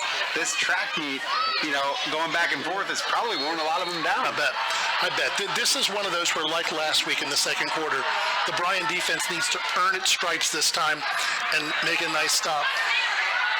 Kickoff return out over the 30. Stop, slip down. Once again on the return will be Jonathan Huffman. Nice job there by Donnell Bush to be there and make the tackle for the Bears. You know, one of the things we talked about what Bryan needed in the first half were a couple of long sustained drives. That's exactly what we got, Chris. We had a 90-yard drive that time. Helped out by an unsportsmanlike penalty, the fourth one of the game, 3 against the Bears, 1 against Fairview.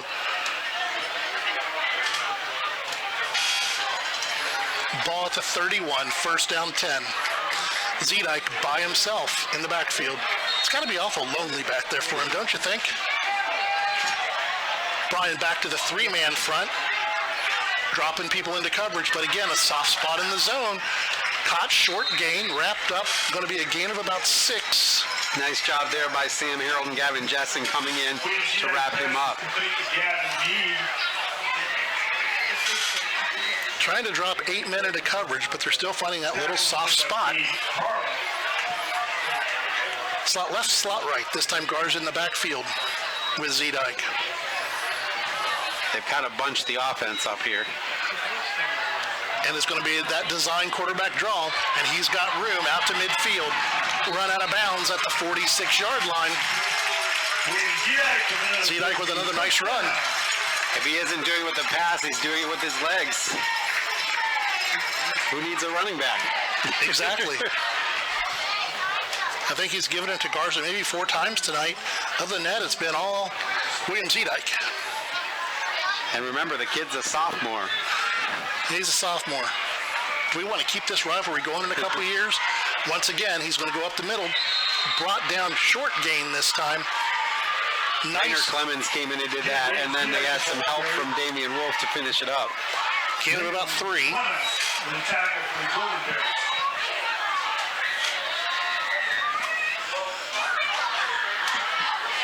Second down, 8 to go. We haven't put them out of their momentum, and we haven't put them behind the sticks a lot tonight. Snap back, Zedike back to pass. Hit as he throws. This one incomplete. Freshman on freshman. Jacob Uran beat his man and was in Zedike's face. And that was the first time. I mean, I know Zedike's been sacked like 4 times, but that was the first real big one. And that was the first time, you know, those other sacks, he had escaped out and ended up getting dragged down. Right. That was the first time we've really gotten someone in his face when he's trying to throw the ball. And the ball did get out and then go incomplete. There was that. Once again, pressure from Bryan. Pass is complete, just past the sticks, enough for a Fairview first down. Another catch by Meade. Zedike to Meade has worked really well. Feels like we've been calling that combination all night long. Yeah. Trips to the field side. Slot to the boundary. Zedike looking to the boundary. Thrown down in the flat. They're going to say that's a catch. And guess what? Once again, Zedike to Meade. That was a good catch right there. Able to get his hands underneath it. You saw that on the replay. Able to get his hands underneath it and make the grab. And remember, folks, that is freshman to freshman.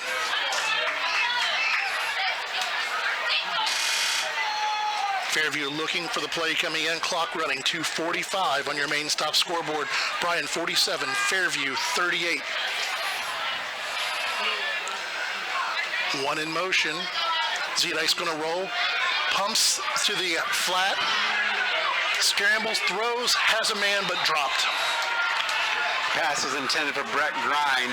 A really good job by the Bryan defense. They wanted to go deep, and they had Olinger in the flat, but that was a really nice play out there from, who was that for Bryan that was out there in coverage? I believe it was Cade Carlin. Yeah, I think it was. Carlin didn't let Olinger alone out there, so Zedike safety valve was gone. Had to look for the next man downfield, threw it a little high. Third down, 4 to go. Ball on the 30-yard line. Take a look outside to Brevin Williams, far outside the numbers on the far side of the field. I think we're going to back it up 5 yards. And what's interesting is I think that Coach was trying to get him to hard count to get Bryan offsides, and it ended up getting Fairview offsides. If you'll notice, Coach Rakes on the sideline was doing the offsides on his hips. I don't know if he was trying to call for a hard count or what. If you look, they were on the far side of the field, and Brevin Williams was lined up outside the numbers on this side of the field. He's there again. There was something planned, some sort of little bit of trickeration planned. And he's out there again. Pump, goes deep, got a man. Knocked away, incomplete, no flags. Great good defensive play that time. Right there by 22. Schellenberger, I think, was the one that came in and did that. He comes in at the last second and breaks it up. 4th down, 9 to go. That was great defense from Schellenberger. And this is a big play. With 2:21 to go in the third quarter, you don't want to talk about big plays, but this is a big play. The Bryan defense needs to get off the field. Give the ball back to our offense and go try to stretch this lead a little bit. Zedek back to pass, looking left, looking right, throws deep over the middle, caught by Garza. And there's a flag that comes in. I don't know what the flag is going to be for unless they're going to call defenseless player. Let's see what the officials timeout. Fairview fans aren't happy about it. I got a feeling this is going to be one of those that they complain about on Sundays and on Saturdays. But I think this is going to be a defenseless player. I don't think it was a targeting foul, but I think they're going to say it was a defenseless player. And back in the day, it would have been just a good, clean football play. But I'm not sure we're going to get that luxury tonight. The whole officiating crew is in talking about it right now. Garza's still down on the field. They're looking at his leg. Personal foul. Bryan, they're going to say defenseless player. Was it going to be an automatic Fairview first down? Let's see if we can see this one. The throw is there. I tell you what, I don't know if you're a defenseless player when you're running with the football. I don't know, but they're calling Jace Kepler for a personal foul there, and I mean, he had the ball. He was trying to make a tackle. Good sportsmanship by Kepler there. Go check and see if he's okay. Well, that's going to keep the drive alive. And why don't we take a break while they're working on him on the field? Let our sponsors get a little bit of words in since we've been having them all night. You're listening to the Golden Bears Sports Network. Here at the Williams County Veteran Service Office, our mission is plain and simple. We are here to serve our local Williams County veterans and their dependents. We are staffed with trained service officers who have the compassion and understanding to assist their fellow veterans in obtaining all federal and state benefits that they have earned. Additionally, we provide emergency financial assistance and transportation to VA medical centers. So if you're a veteran or a dependent of a veteran, stop in today and see how we can help you at the Williams County Veteran Service Office. It's going to be an automatic first down after the penalty. Garza up and off the field on his own power. First down, 10 to go. Ball's going to be at the 20. I still don't understand that call. When the guy has the ball, you're going to make a tackle. And all it was an arm tackle. He shoved him with his elbow. And here's my thing. After this play, as Zedek runs up the middle enough for a first down, or close to it, you've got the umpire and the back judge that are bracketing the play. And the flag comes in from the far side. Yeah. I don't understand it. I mean, yeah, it was a hard hit. He lost the football. I don't understand it. Clock running 1:45. My goodness, fast quarter. Is that right? Fast quarter. It's only been a half hour. Trips to the right, one man in the backfield. Zedek puts it in his belly. He's going to drive forward to about the 4 or the 5 yard line. And Bryan saying the ball came out. Let's see. Waiting for a signal from the officials. There is none. And they called him down. I wonder if we can see that. Take a look at this on the Welling Construction replay. We were too far past. Oh, I don't know about that. That looked out pretty Looked out early. to me. But we're not the ones making the call. 1:27 to go. First down, goal to go at the 8-yard line for the Apaches.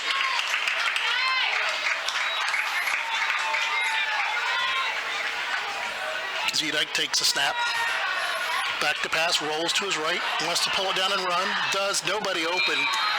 Tries to slip it into the good defense. This is one of the things where it sounds really weird because we're backed up to our 6-yard line officially. This actually helps the Bryan defense. You don't have to worry about anybody behind you. Yep, you don't. And, you know, three Golden Bears were in pursuit there.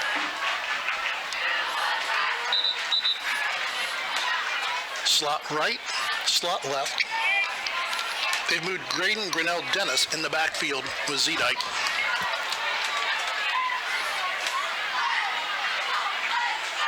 Another hold-up in play. Not sure what the hold-up was. Ball finally marked, ready for play.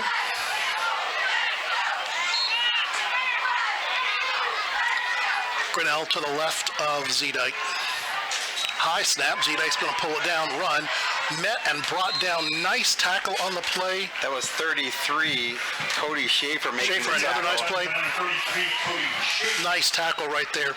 Went low, grabbed him around the legs, and pulled him down. That was a classic tackle right there. A lot of times we talk about guys breaking tackles. It's not really guys breaking tackles. It's not good tackling. It's not right there. We had some good tackling. Ball on the 4th, 3rd down goal for the Apaches. Zedike back to pass, looks left, throws left, caught. Touchdown, Fairview. Wasn't sure if it came down inbounds or not.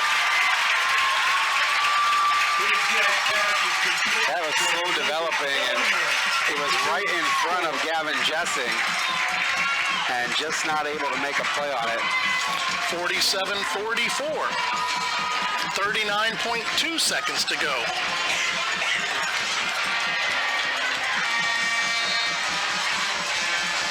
Once again, Fairview to go for 2.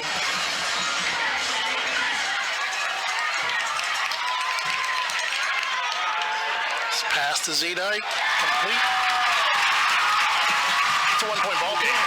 47-46, 39.2 seconds to go in the 3rd quarter. 93 points scored. On the Golden Bear Sports Network.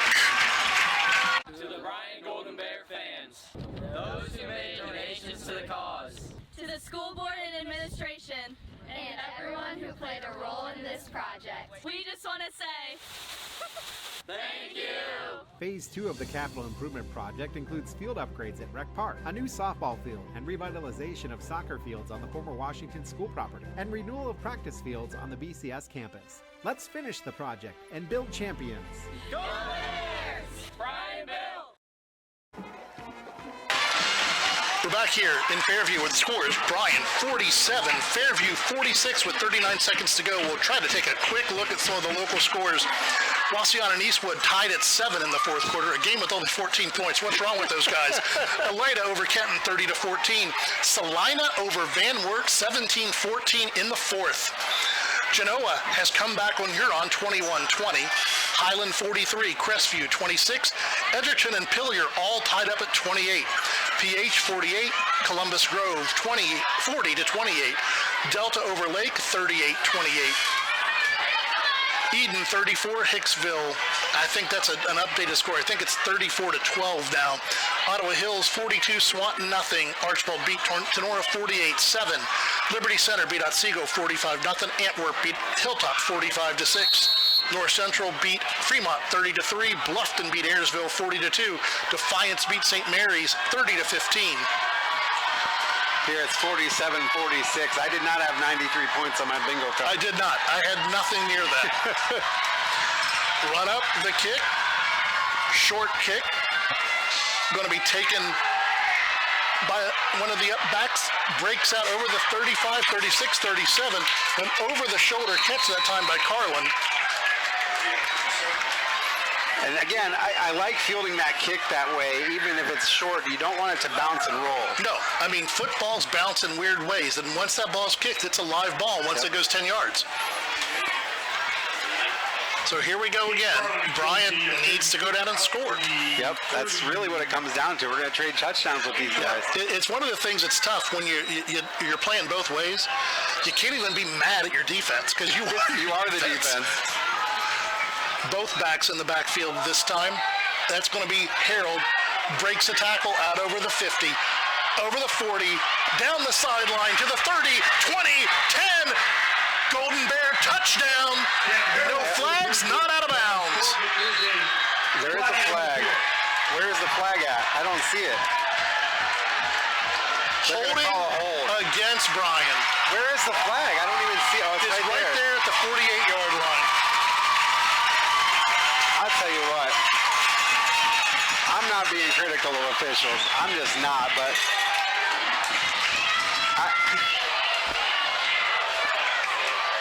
I mean, Maddox Langendorf was talking to the official like, what are you seeing that I'm not? And Coach Redhead is on the field, and he's hot. Every single penalty, costly penalty, has gone against Bryan tonight. Holding penalty against the Golden Bears to move the ball back to their own 42-yard line. I would love to see that again and see where it happened, but once again, the Twins in the backfield with Jace Kepler. Hard count, and here comes the flag. And it's going to be a false start on the Bears as the left side of the line moved. Here's the replay again on that touchdown that wasn't. Let's see if we can see Maddox Langendorfer. I don't know. He was engaged with them, but I don't know. I didn't see anything super egregious. Makes it first down and 11 now. I would love to see how many penalties the Golden Bears have. A lot. Yardage. A lot. This has been self-destruct football. Yes, it has. And you're still up a point. Should be possibly the last play of the third quarter. You've got a man wide open. Harold catches the ball inside the 40, going again. 30, 25, 22, and how is that not a face mask? And the other thing is Maddox Langendorfer was in on that play and stayed home because he was probably in his head about the penalty. I want to see this again. Nice little wheel route out of the backfield. Harold. Oh, face mask for sure. Oh, they missed one. And Bryan's going to go to the fourth quarter. Can't say that I blame him. Going to go to the fourth quarter, 47-46. 93 points in 3 quarters. We've got one left to go, partner. You're listening to and watching Bryan Golden Bear football on the Golden Bear Sports Network. Discover tremendous scholarship opportunities at Northwest State. Over the past 2 years, we have awarded nearly $2 million in foundation scholarships. That's free money for college. Don't miss out. Apply today.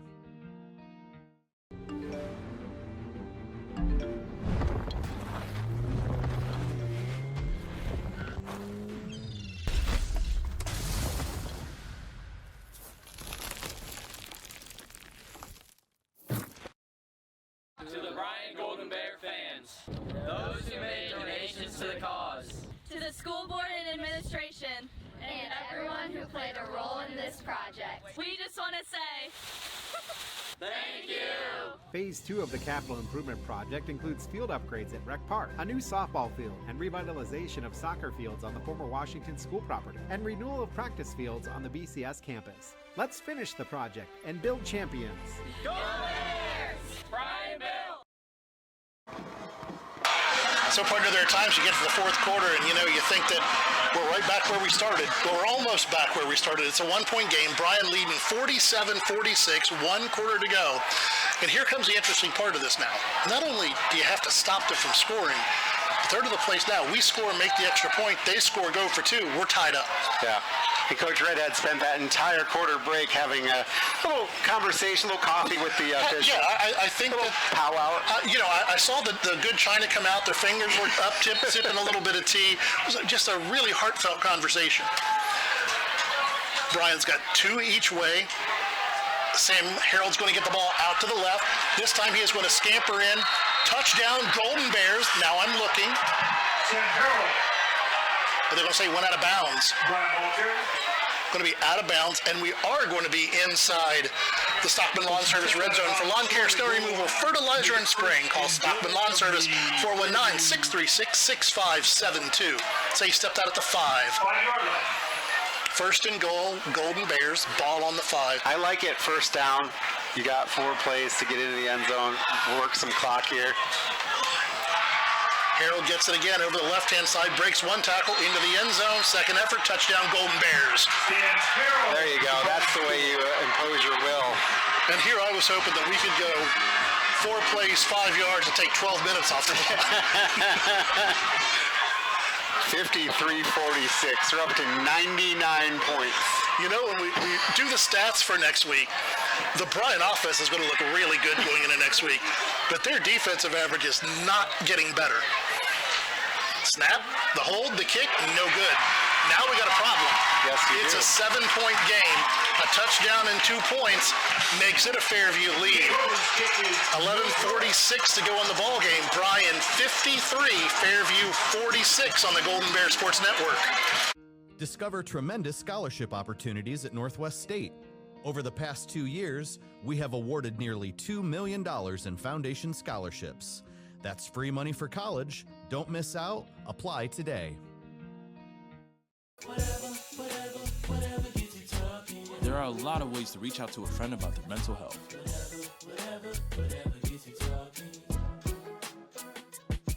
Learn how you can help at seizetheawkward.org. Knock on the door. Coming back. We were just talking during the break, Chris and I. We haven't stopped them all night. We have not. They've gone 80 yards, they've gone 90 yards, they've gone 75 yards in one play. They're expecting us to kick it deep. If you've practiced it on sides, and they may.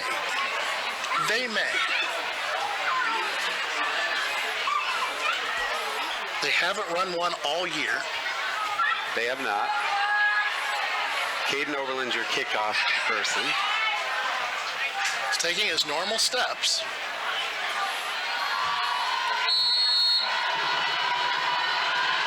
And he kicks it deep.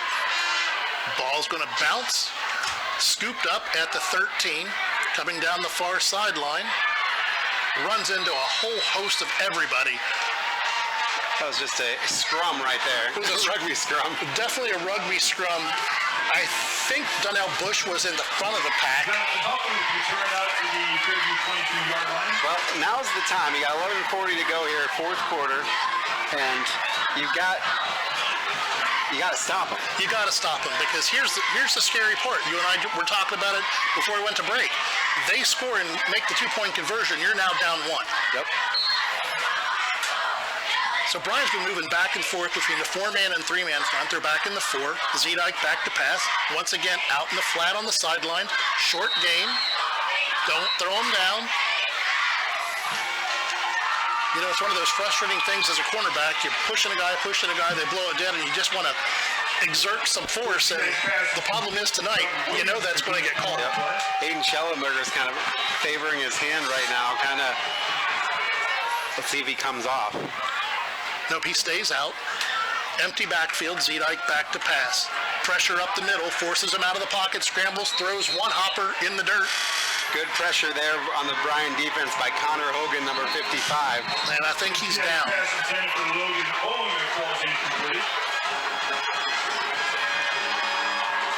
He's got a cramp. Looks like it's a cramp. Yep. Not surprising. You think on a cool night like tonight that cramping's not going to happen, but this has been a long ball game. These kids have been out there for a lot of plays. While we're on this little timeout, why don't we take a moment? I think our sponsors have gotten all sorts of commercial breaks tonight, so let's take a look at the scoreboard. Maybe we can get a run all the way through it. Waseon, Eastwood still tied at 7. Elida 30, Kenton 14. Edgerton and Montpelier all tied 28-28. Delta 38, Lake 28. I mean, Delta's going to be coming in next week with a win. Yep. Eden 47, Hicksville 12. Holgate 48, Britton Deerfield 18. Ottawa Hills 49, Swanton 7. 48-7 Archbold over Tenora. 45-0. Liberty Center over Otsego. Patrick Henry 40, Columbus Grove 28. Antwerp 45, Hilltop 6. North Central 30, Fremont 3. Bluffton 42, Ayersville 0. Defiance 30, St. Mary's 15. Salina beats Van Wert 17-14, and that may be Salina's first win of the year. Highland 50, Crestview 26, Genoa 21, Huron 20. Port Clinton loses to Oak Harbor 42-7. And Orange beats Wycliffe 28-14.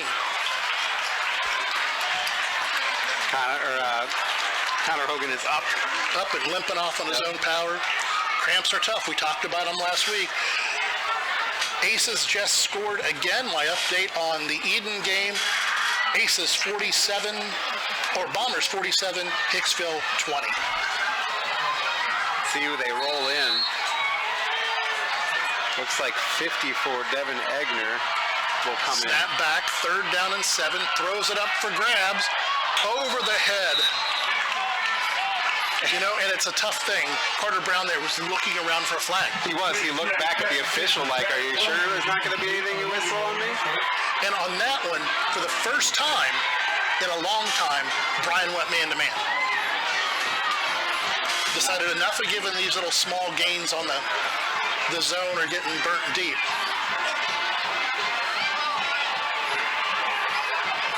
So it looks like Fairview's going to have to punt it away, and you've got Langendorfer back. You know, it's time for our special teams to do something. Let's run one back. I agree. Or block a punt.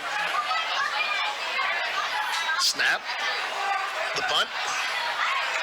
Short, bounces. Langendorfer's going to let it roll. Muffs it, and it's going to be Fairview ball.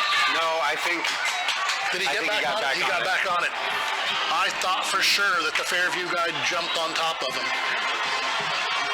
Let's see if we can see it. The times that you and I have talked about what happens when that ball bounces. It's right there, takes the bounce. He did scoop it back up. The Fairview player actually dove over the ball. Oh my gosh. Cardiac kids in a bad way. It is. It is for the old Browns fans. Almost reminds you of the drive. 2 in the backfield. Kepler takes it. Going to give it to, I believe, Wolf up the middle this time. He hasn't really gone on track tonight. Nice gain of about 4 on the play. About the first time tonight that Damien's really gotten positive yardage. They've really bottled him up nicely tonight. 2 in the backfield this time. Harold takes it from Kepler, and he's out over the left-hand side into Fairview territory, down to about the 40-yard line. I'm not sure. If we see that one on the rolling replay, it looked like Sam just took it from Jason that time.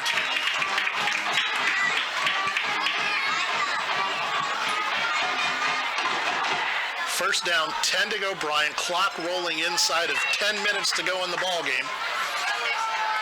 Bryan leading this one 53-46 as shown on our main stop scoreboard. Kepler puts it in, pulls it out, looks, escapes, pulls it down, he's going to run. He's got the sideline. Inside the 30, runs out of bounds at about the 27. Going to be enough for a Golden Bear first down. I like the play calling here. I like the patience. Not doing anything stupid. We're taking advantage of what the defense is giving us. Exactly, and that's what you've got to do right now. You know, this is one where you got to score. You got to put something on the board. Nice run up the middle by Wolf that time. Going to be a gain of about 5 for Grinnell on the stop. Going to be 2nd and 6, ball on the 23. 9.5 to go in this one. For the first time all night, Coach Redhead's, let's run this clock a little bit. Handoff goes in to Wolf again, tries to bounce it outside, gets wrapped up, going to make it up to about the 21. They're going to actually step him back. Looking at that far side, Judge. I'm going to say no gain. Yeah, that's what I was thinking. Makes it 3rd, they're giving 1, 3rd and 5 officially as we run inside 9 minutes. Jace almost got him to jump again. He got their linebackers to jump, but they don't count. Snap you comes don't want back. us to jump. Kepler looks to pass out on the flat through the hands of Dominic. Good defense that time. Trying to see, was that Olinger? Let's see if I can. Took away by Dawson Signs. Yep. 4th and 5. Got to go for it. We don't have a field goal kicker from here. Jace keeps it. He bounces through, driving forward, push forward, forward progress, the rugby scrum, and this is legal now. Bryan pushes him from what would have been short of a first down to 1st and goal inside the 10. Look at this. Kepler just dragging players with him, and then a couple of the big boys from Bryan pushing him down. See Rainer Clemens in there helping out. Sam Harrod was in there. And the push play is perfectly allowed. Devin Egner was in there. As we get to the Stockman Lawn Service red zone for lawn care, snow removal, fertilizer, and spraying, call Stockman Lawn Service at 419-636-6572. That was a big play, my friend. It absolutely was, and that was just heads up by the Golden Bears. They didn't originally have it, and some, that's a combination of Jace Kepler being aware enough to keep his legs moving and the rest of the team helping him. Ball put into Harold. He's held up, but pushes through, breaks the tackle. He's going to drag forward to about the 2-yard line. Jace is running off the sideline, looking to get a play.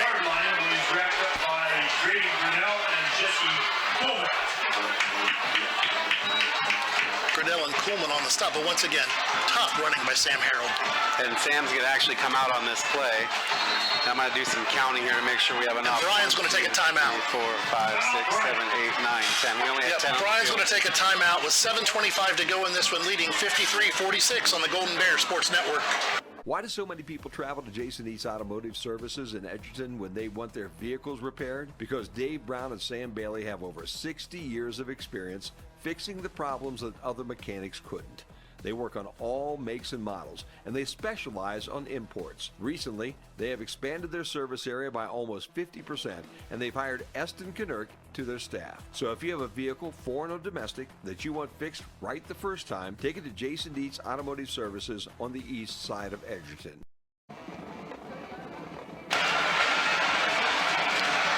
Welcome back to Fairview. We got a ball game. 99 points on the scoreboard. 53-46, 7:25 to go in the ball game. The Golden Bears had the ball 2nd and goal from the 3. Now, last week at Maumee, we had a late game, had to load up an hour drive. I was thinking this week, we're close, 9 miles away, no big deal. I'm going to get home at a reasonable hour, and we're approaching 9:45. And there's still 7 minutes to go in the ball game. Maybe we'll get unloaded and ready for game day in the morning. Low snap. Kepler scoops around the left-hand side. He's going to take it in untouched. Touchdown, Golden Bears. Big touchdown. Big play. Low snap. Great play by Kepler. Watch this replay. Everybody and their brother thought that Wolf had the ball. So that's big right there. That's big. So I'm not sure I've ever been to a football game where your offense has put up 60 points and it's a close game. And I think they're going to go for 2 here. I think so, because 1, it's still a two-score game. Yeah. You go for 2, that means that the Apaches have to make both 2-point conversions. The Bryan coach is next to us. We can.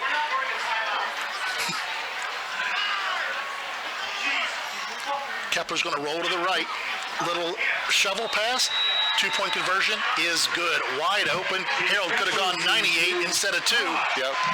Big score right there. That makes it 15. So that means if it's a 2-score game and they have to get both extra points. Yeah. And we now have 107 points combined. And how many basketball games have you and I done in our career that when you add up the JV and varsity scores, there haven't been 107 points in a game? Lots of them. Lots of them. I remember doing a couple of 31-25 JV games with the varsity game at 40-30. Yeah. That's just... This is unbelievable. It is. Unbelievable. And the Bears need to get a stop here. Like, they just need to get this done. This is one where if we can get a stop and get off the field, we can basically run it out. Yep. You know, Fairview is going to be in a hurry. They're not going to be taking any time. But this is a big one. We need to get a stop. And you're probably getting into 4-down territory on the game clock for Fairview. You know, we talked about what would this do to Fairview if they win. This is one of the tough ones that, what do? You go out and you put up 46 points against your rival, a school that's bigger than you. You haven't won a game in 2 years, and then you come up short. And I'm not sure who Fairview has next week as they go into GMC play. But that GMC is not a cakewalk. No, it is not. Here comes the kick. End over end. Going to be taken at the 12. Out over the 20, to the 30, to the 35, to the 40. Knocked out of bounds at about the 45-yard line. And I see, is that laundry on the field back there? It looks like it. Okay, it is. I couldn't tell if that was a flag or a hat or what. Hold on, Fairview is the call. That's a big call right there. Let's back him up.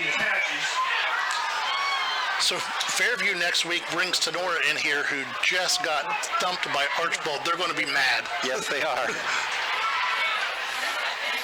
Not surprising at Tenora with the death of the coach's wife and all the stuff that's gone on there this week. I mean, a tough night to come out and play. And again, our thoughts and prayers go to Coach Becker and all the Tenora family at the death of his wife, Amber.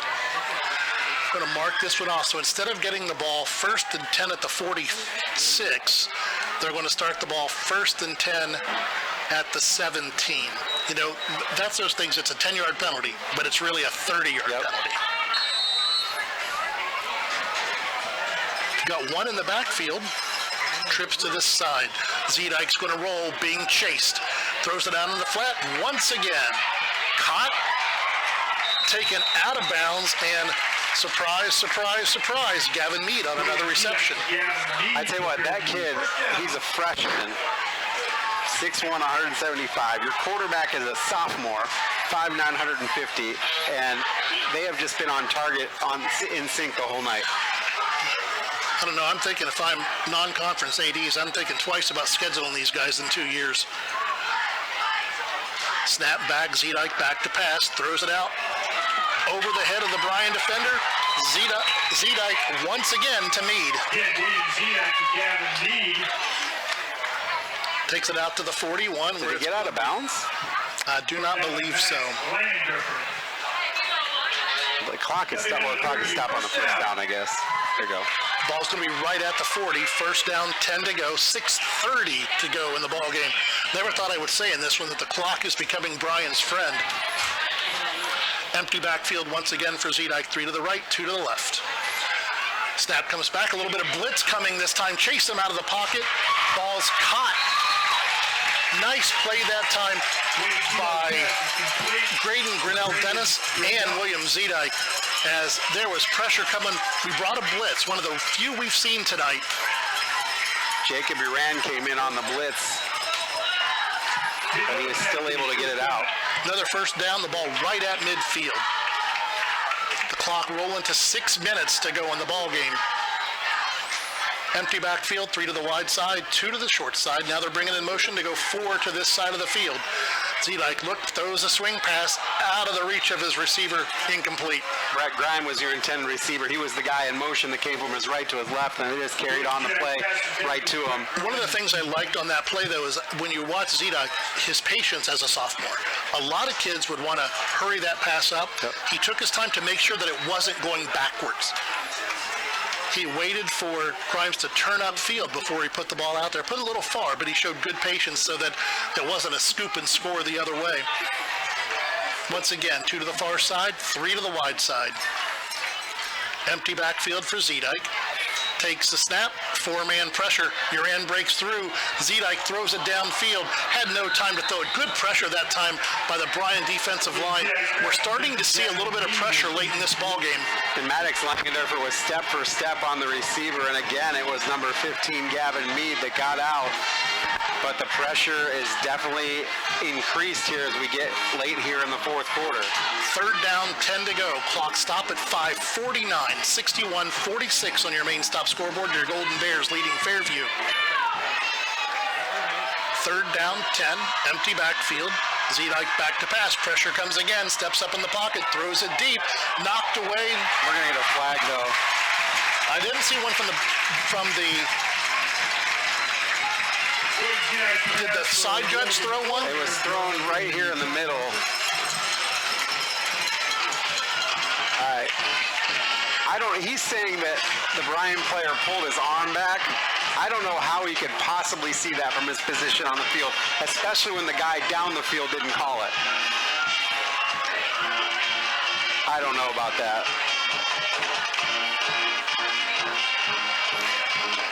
Once again with this crew, an official from well out of the play. Going to be illegal use of the hands. A 15-yarder. Wow. Big penalty. I didn't see it. None of the officials near the play saw it. Here we go, empty again. 3 to this side, 2 to the far side. Zedike throws high over the head of his receiver. I think that was a missed route that time because normally they've got one guy that floats to that in between, and you had 2 guys go short that time. Yep. Second down, 10 to go. Clock stopped at 5:38.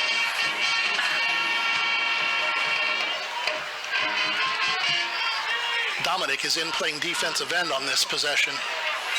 Trying to get a little bit of speed out there. Here comes another blitz. They throw a screen well read by the Golden Bears and brought down. Carter Brown with a nice play. Tried to do a little slip screen to the center. Got Mead again, but Brown was all over him. That's the second time that Brown has jumped a route like that and done a nice job in coverage. You know, it's interesting putting Dominic in there at defensive end. He's been there the last 2 plays. The last couple plays, he's bringing a little more speed. A little bit more speed off of there, trying to push that Fairview line back. And they've been bringing 5. We'll see if they drop everybody back this time on the 3rd and 11. Pressure up the middle, pass out to the far side. There's a flag down. In the backfield. Flag right here. And the way that Coach Rakes is responding, I think that might be on Fairview. Yep, they're going to call it on Fairview. Now, here's the question for Bryan. It was an incomplete pass. You take 4th and 11 or 3rd and 21? You decline the penalty.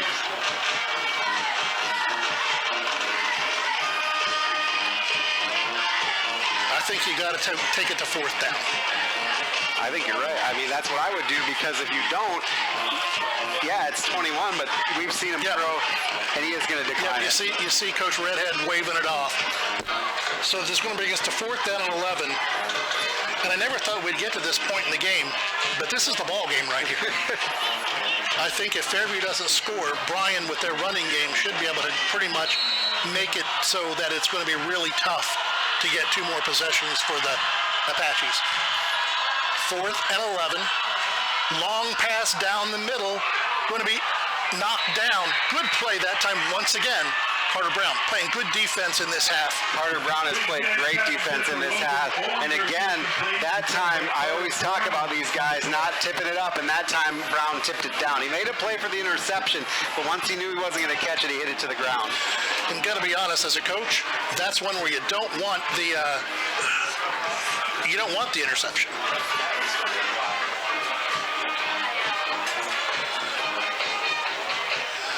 The Golden Bears come out. It's time for the 4-minute offense. You milk the clock down, you run the ball, a couple first downs, and you can salt this one away.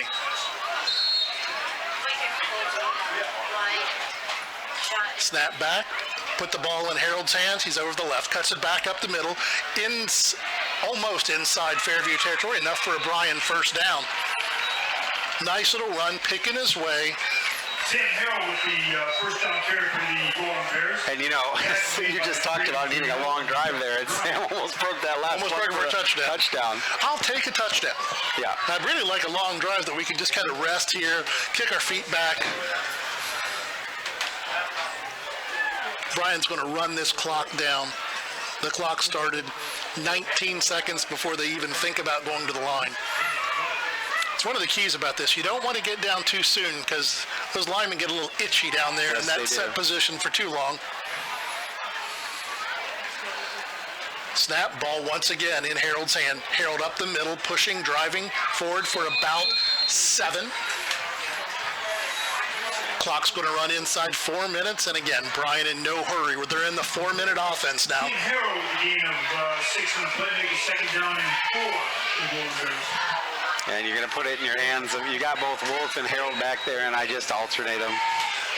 Either that or Kepler keeps it. Yep. No hurry. I'm just floored by the fact that we have 107 points scored tonight. I am blown away by the fact we've got 107 points scored tonight without a running clock. 7 on the play clock. Snapped at 4. Once again, Harold cuts it left, tries to get outside, bulls his way forward for another Bryan first down. You get into the place where Coach Rakes has got to start thinking about his timeouts. Yeah, he's got all 3 of them, I believe. He does. He has all 3 left. He's got to start thinking about using them, I think, because the play clock just started. They're going to run the clock down to about 2:40 before they have to snap it. Yep. We just ran under 3 minutes. 61-46 here. Probably run it down to about 5 again before they snap it. We'll put it about 2:45 to go in the game. Snap back. Kepler keeps it this time. Escapes out to the side. Enough for a Bryan first down. Inside the 25 to about the 24. Chains will move. The ball will be set for play, and you're going to go under 2 minutes unless Coach Rakes takes a timeout. I knew that was coming. The Bryan chant, "We can't hear you," and the Fairview students replied with, "Let's play volleyball." It's Fairview got a win over the Bears last week in volleyball. Yep. Nice, good, gentle high school fun. And again, all these kids know each other. Do. You know what I mean? I look down and I see, people I know from church and people I've worked with. Snap, Harold up the middle. Going to be inside the 15, inside the 10, inside the 5. Turn, scampers, touchdown, Golden Bears. And, that's one that you like getting the score, but I think they'd have been all right if he got tackled. I think they'd have been okay.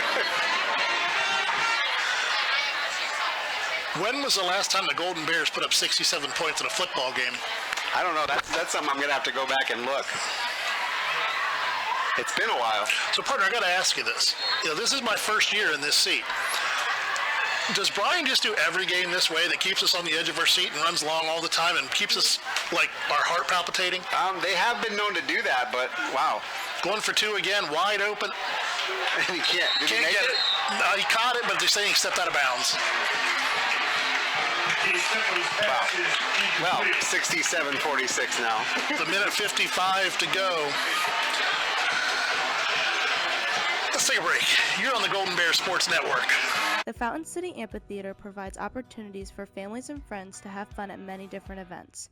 After winning Season 21 of The Voice on Team Kelly, Girl Named Tom recently performed a free concert on the AMP's incredible outdoor stage, thanks to numerous corporate and family sponsors. With a 5-tier sponsorship opportunity, you can help support this project and all that is to come. Sponsorships promote brand exposure and include unique bonuses with each tier. To learn more about how you can help provide quality programming at the AMP, visit cityofbryan.com/FC Amphitheater. Welcome back to Fairview. We're a game that none of us quite thought we saw coming. Nope.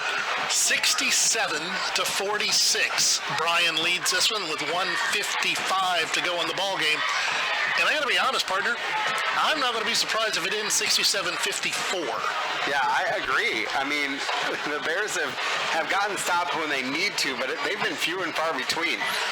And this Apache offense this team does not have quit in them. They don't. And with Zedek back there slinging all over the field, can't blame him. Kickoff short, going to be taken at about the 18. Out over the 20, 25-30, 35-40, brought down at the 42. Looking back to see if there's any flags. There are not. Jonathan Huffman on the return again. Oh, Schiniger on the return, sorry. Zedek runs back out. And I'm not sure that when you look at our defense, all the starters are in. I'm not sure many people would have thought our starters would have still been in with a minute 49 to go. But here they go. They actually have one in the backfield with Zedek this time. Once again, Dominic out on the defensive end. A blitz come. They bring 5. Pass out on the flat. Caught. Turned upfield. Going to be close to midfield and drugged down. That's going to be complete to Graydon Griddell Dennis, a 6'2", 185 sophomore. 2 yards short of the first down. I like Carter Dominic in at defensive end. He got a big paw up there, almost knocked that ball down. Yeah, I like what he's done tonight, this last couple of drives where he's been out there, getting a little bit of a different look off the end. Once again, nice little pass out of bounds. Well played. And, you know, this is one of the things I don't blame Coach Rakes. There's going to be a time this year that they're going to need a 2-minute offense. Yep. So why not practice it now? They got out of bounds there. Got out of bounds, got the first down, stopped the clock. He hasn't had to use any timeouts yet. Trips to the far side, twins to this side. Zedek flushed out of the pocket, rolls right, looks downfield, hit as he throws it up in the air. Going to be knocked down?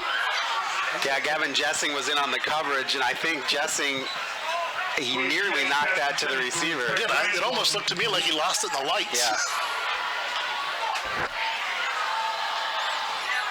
An homage to you from the Bryan student section with our glow lights out. Next week, we'll see the flashing lights after a Golden Bear touchdown. That's right. Bryan student section saying, "Take me home, country roads." You know, as a Marshall grad, I find that offensive. Pass out, once again, complete to Meade. He went the wrong way. What he's done all night is cut it back inside. That time he really should have stepped outside. Aaron Williams came in and put the big hit on the quarterback, too.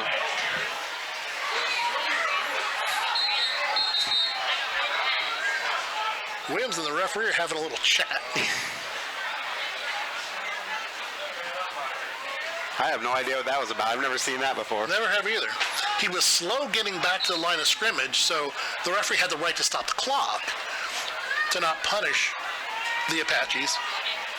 Nice throw downfield. Going to be well short. And not a play on the ball there for Maddox Langander, but basically served as a screener. Yeah, just keep like you in away basketball. from it. Yep, going to keep you away from the ball. 4th down, 1 to go. Under a minute.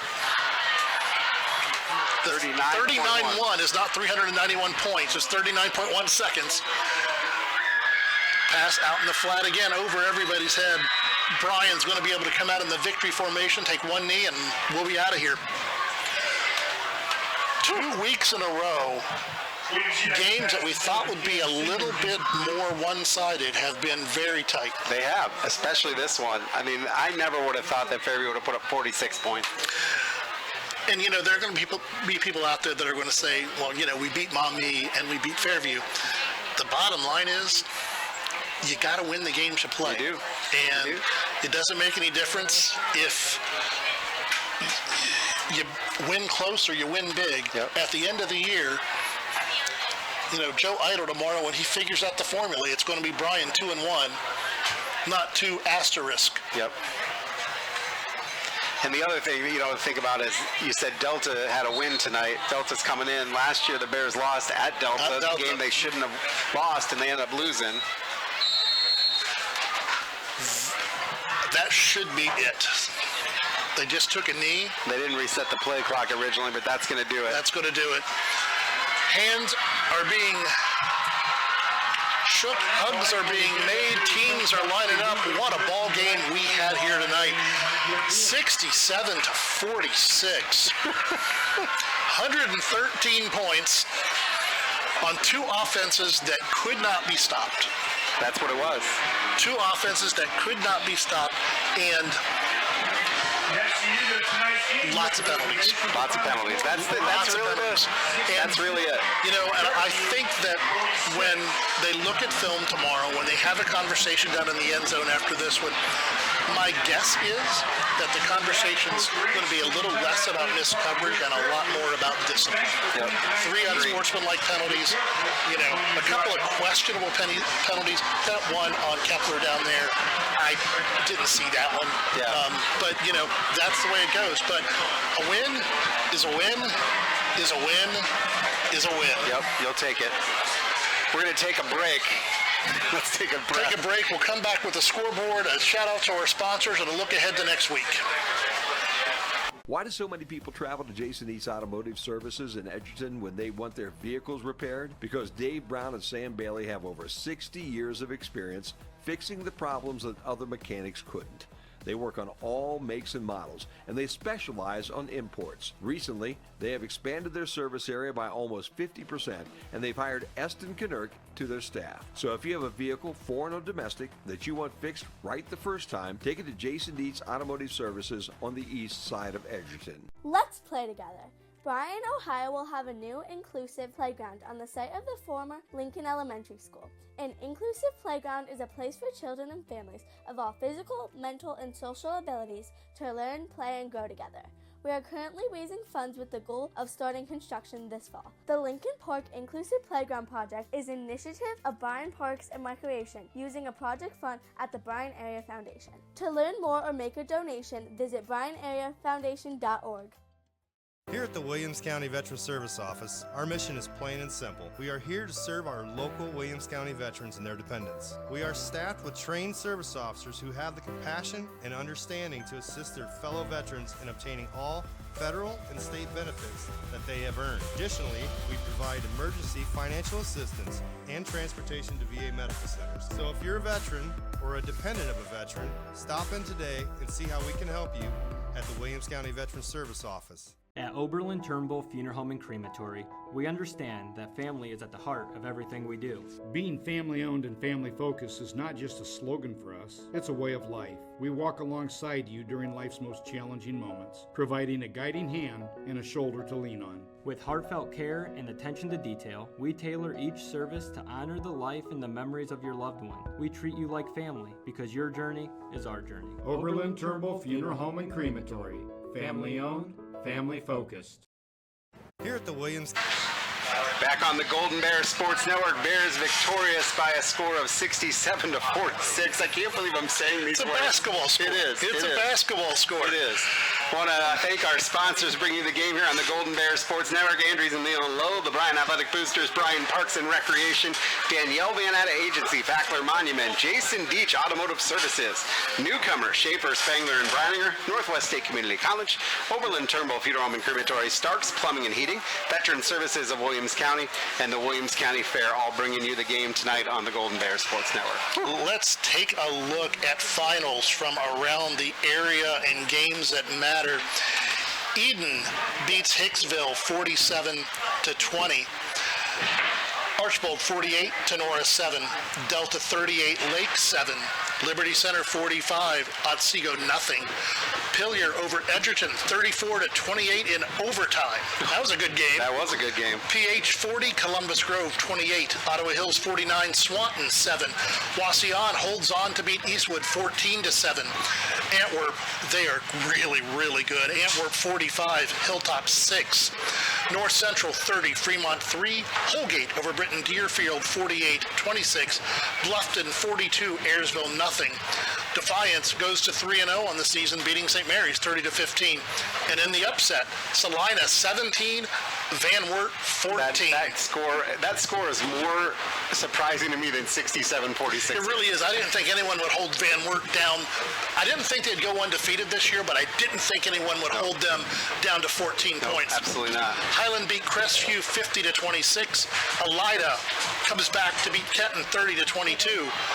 What a finish in Genoa. In the Genoa area, I just refreshed. Genoa held on 21-20 after being ahead 21-6. Oak Harbor beat Port Clinton 42-7. Orange beat Wycliffe 28-14. And the score that matters. Your Bryan Golden Bears 67, the Fairview Apaches 46. Bryan moves to 2-1 on the season as we enter into NWOAL conference play next week at home to Delta. Yeah, it's going to be a big one. Delta coming in off a win, Bears coming in after a win, and it'll just be interesting. That game last year was one the Bears should have won on the road, didn't do it, and I think both teams are going to be out for some blood. And both teams got wins against Fairview, but both games were a little closer than what either one of those coaches would have thought about. Any final thoughts, partner? No, it was a fun game to call. I can't believe the final score. I'm shocked at this, but a good game all around. It is. My throat's raw, my ears hurt, I'm sweaty. Same here.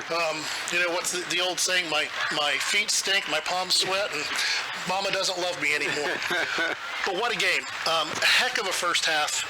Bryan comes out, flexes its muscle a little bit in the fourth quarter, gets a couple scores, gets off the field with a couple defensive plays, and ends up making a game 67-46. Again, a game, all three games this year have been closer on the scoreboard, or closer in reality than what they were on the scoreboard.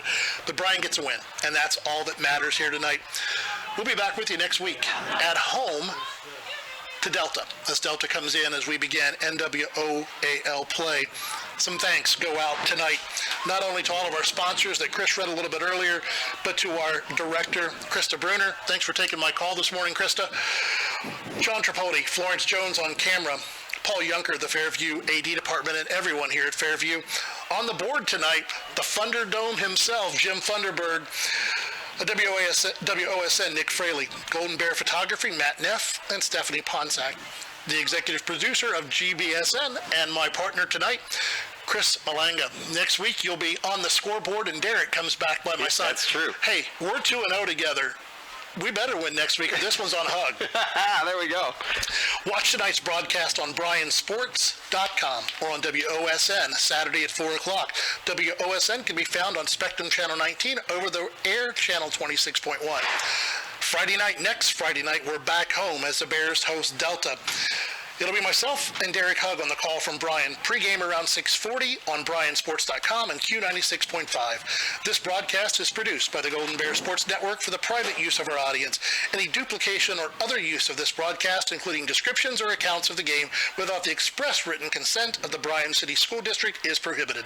One final time. For all of us here at the Golden Bear Sports Network, a special shout out to Coach Becker and the folks at Tenora.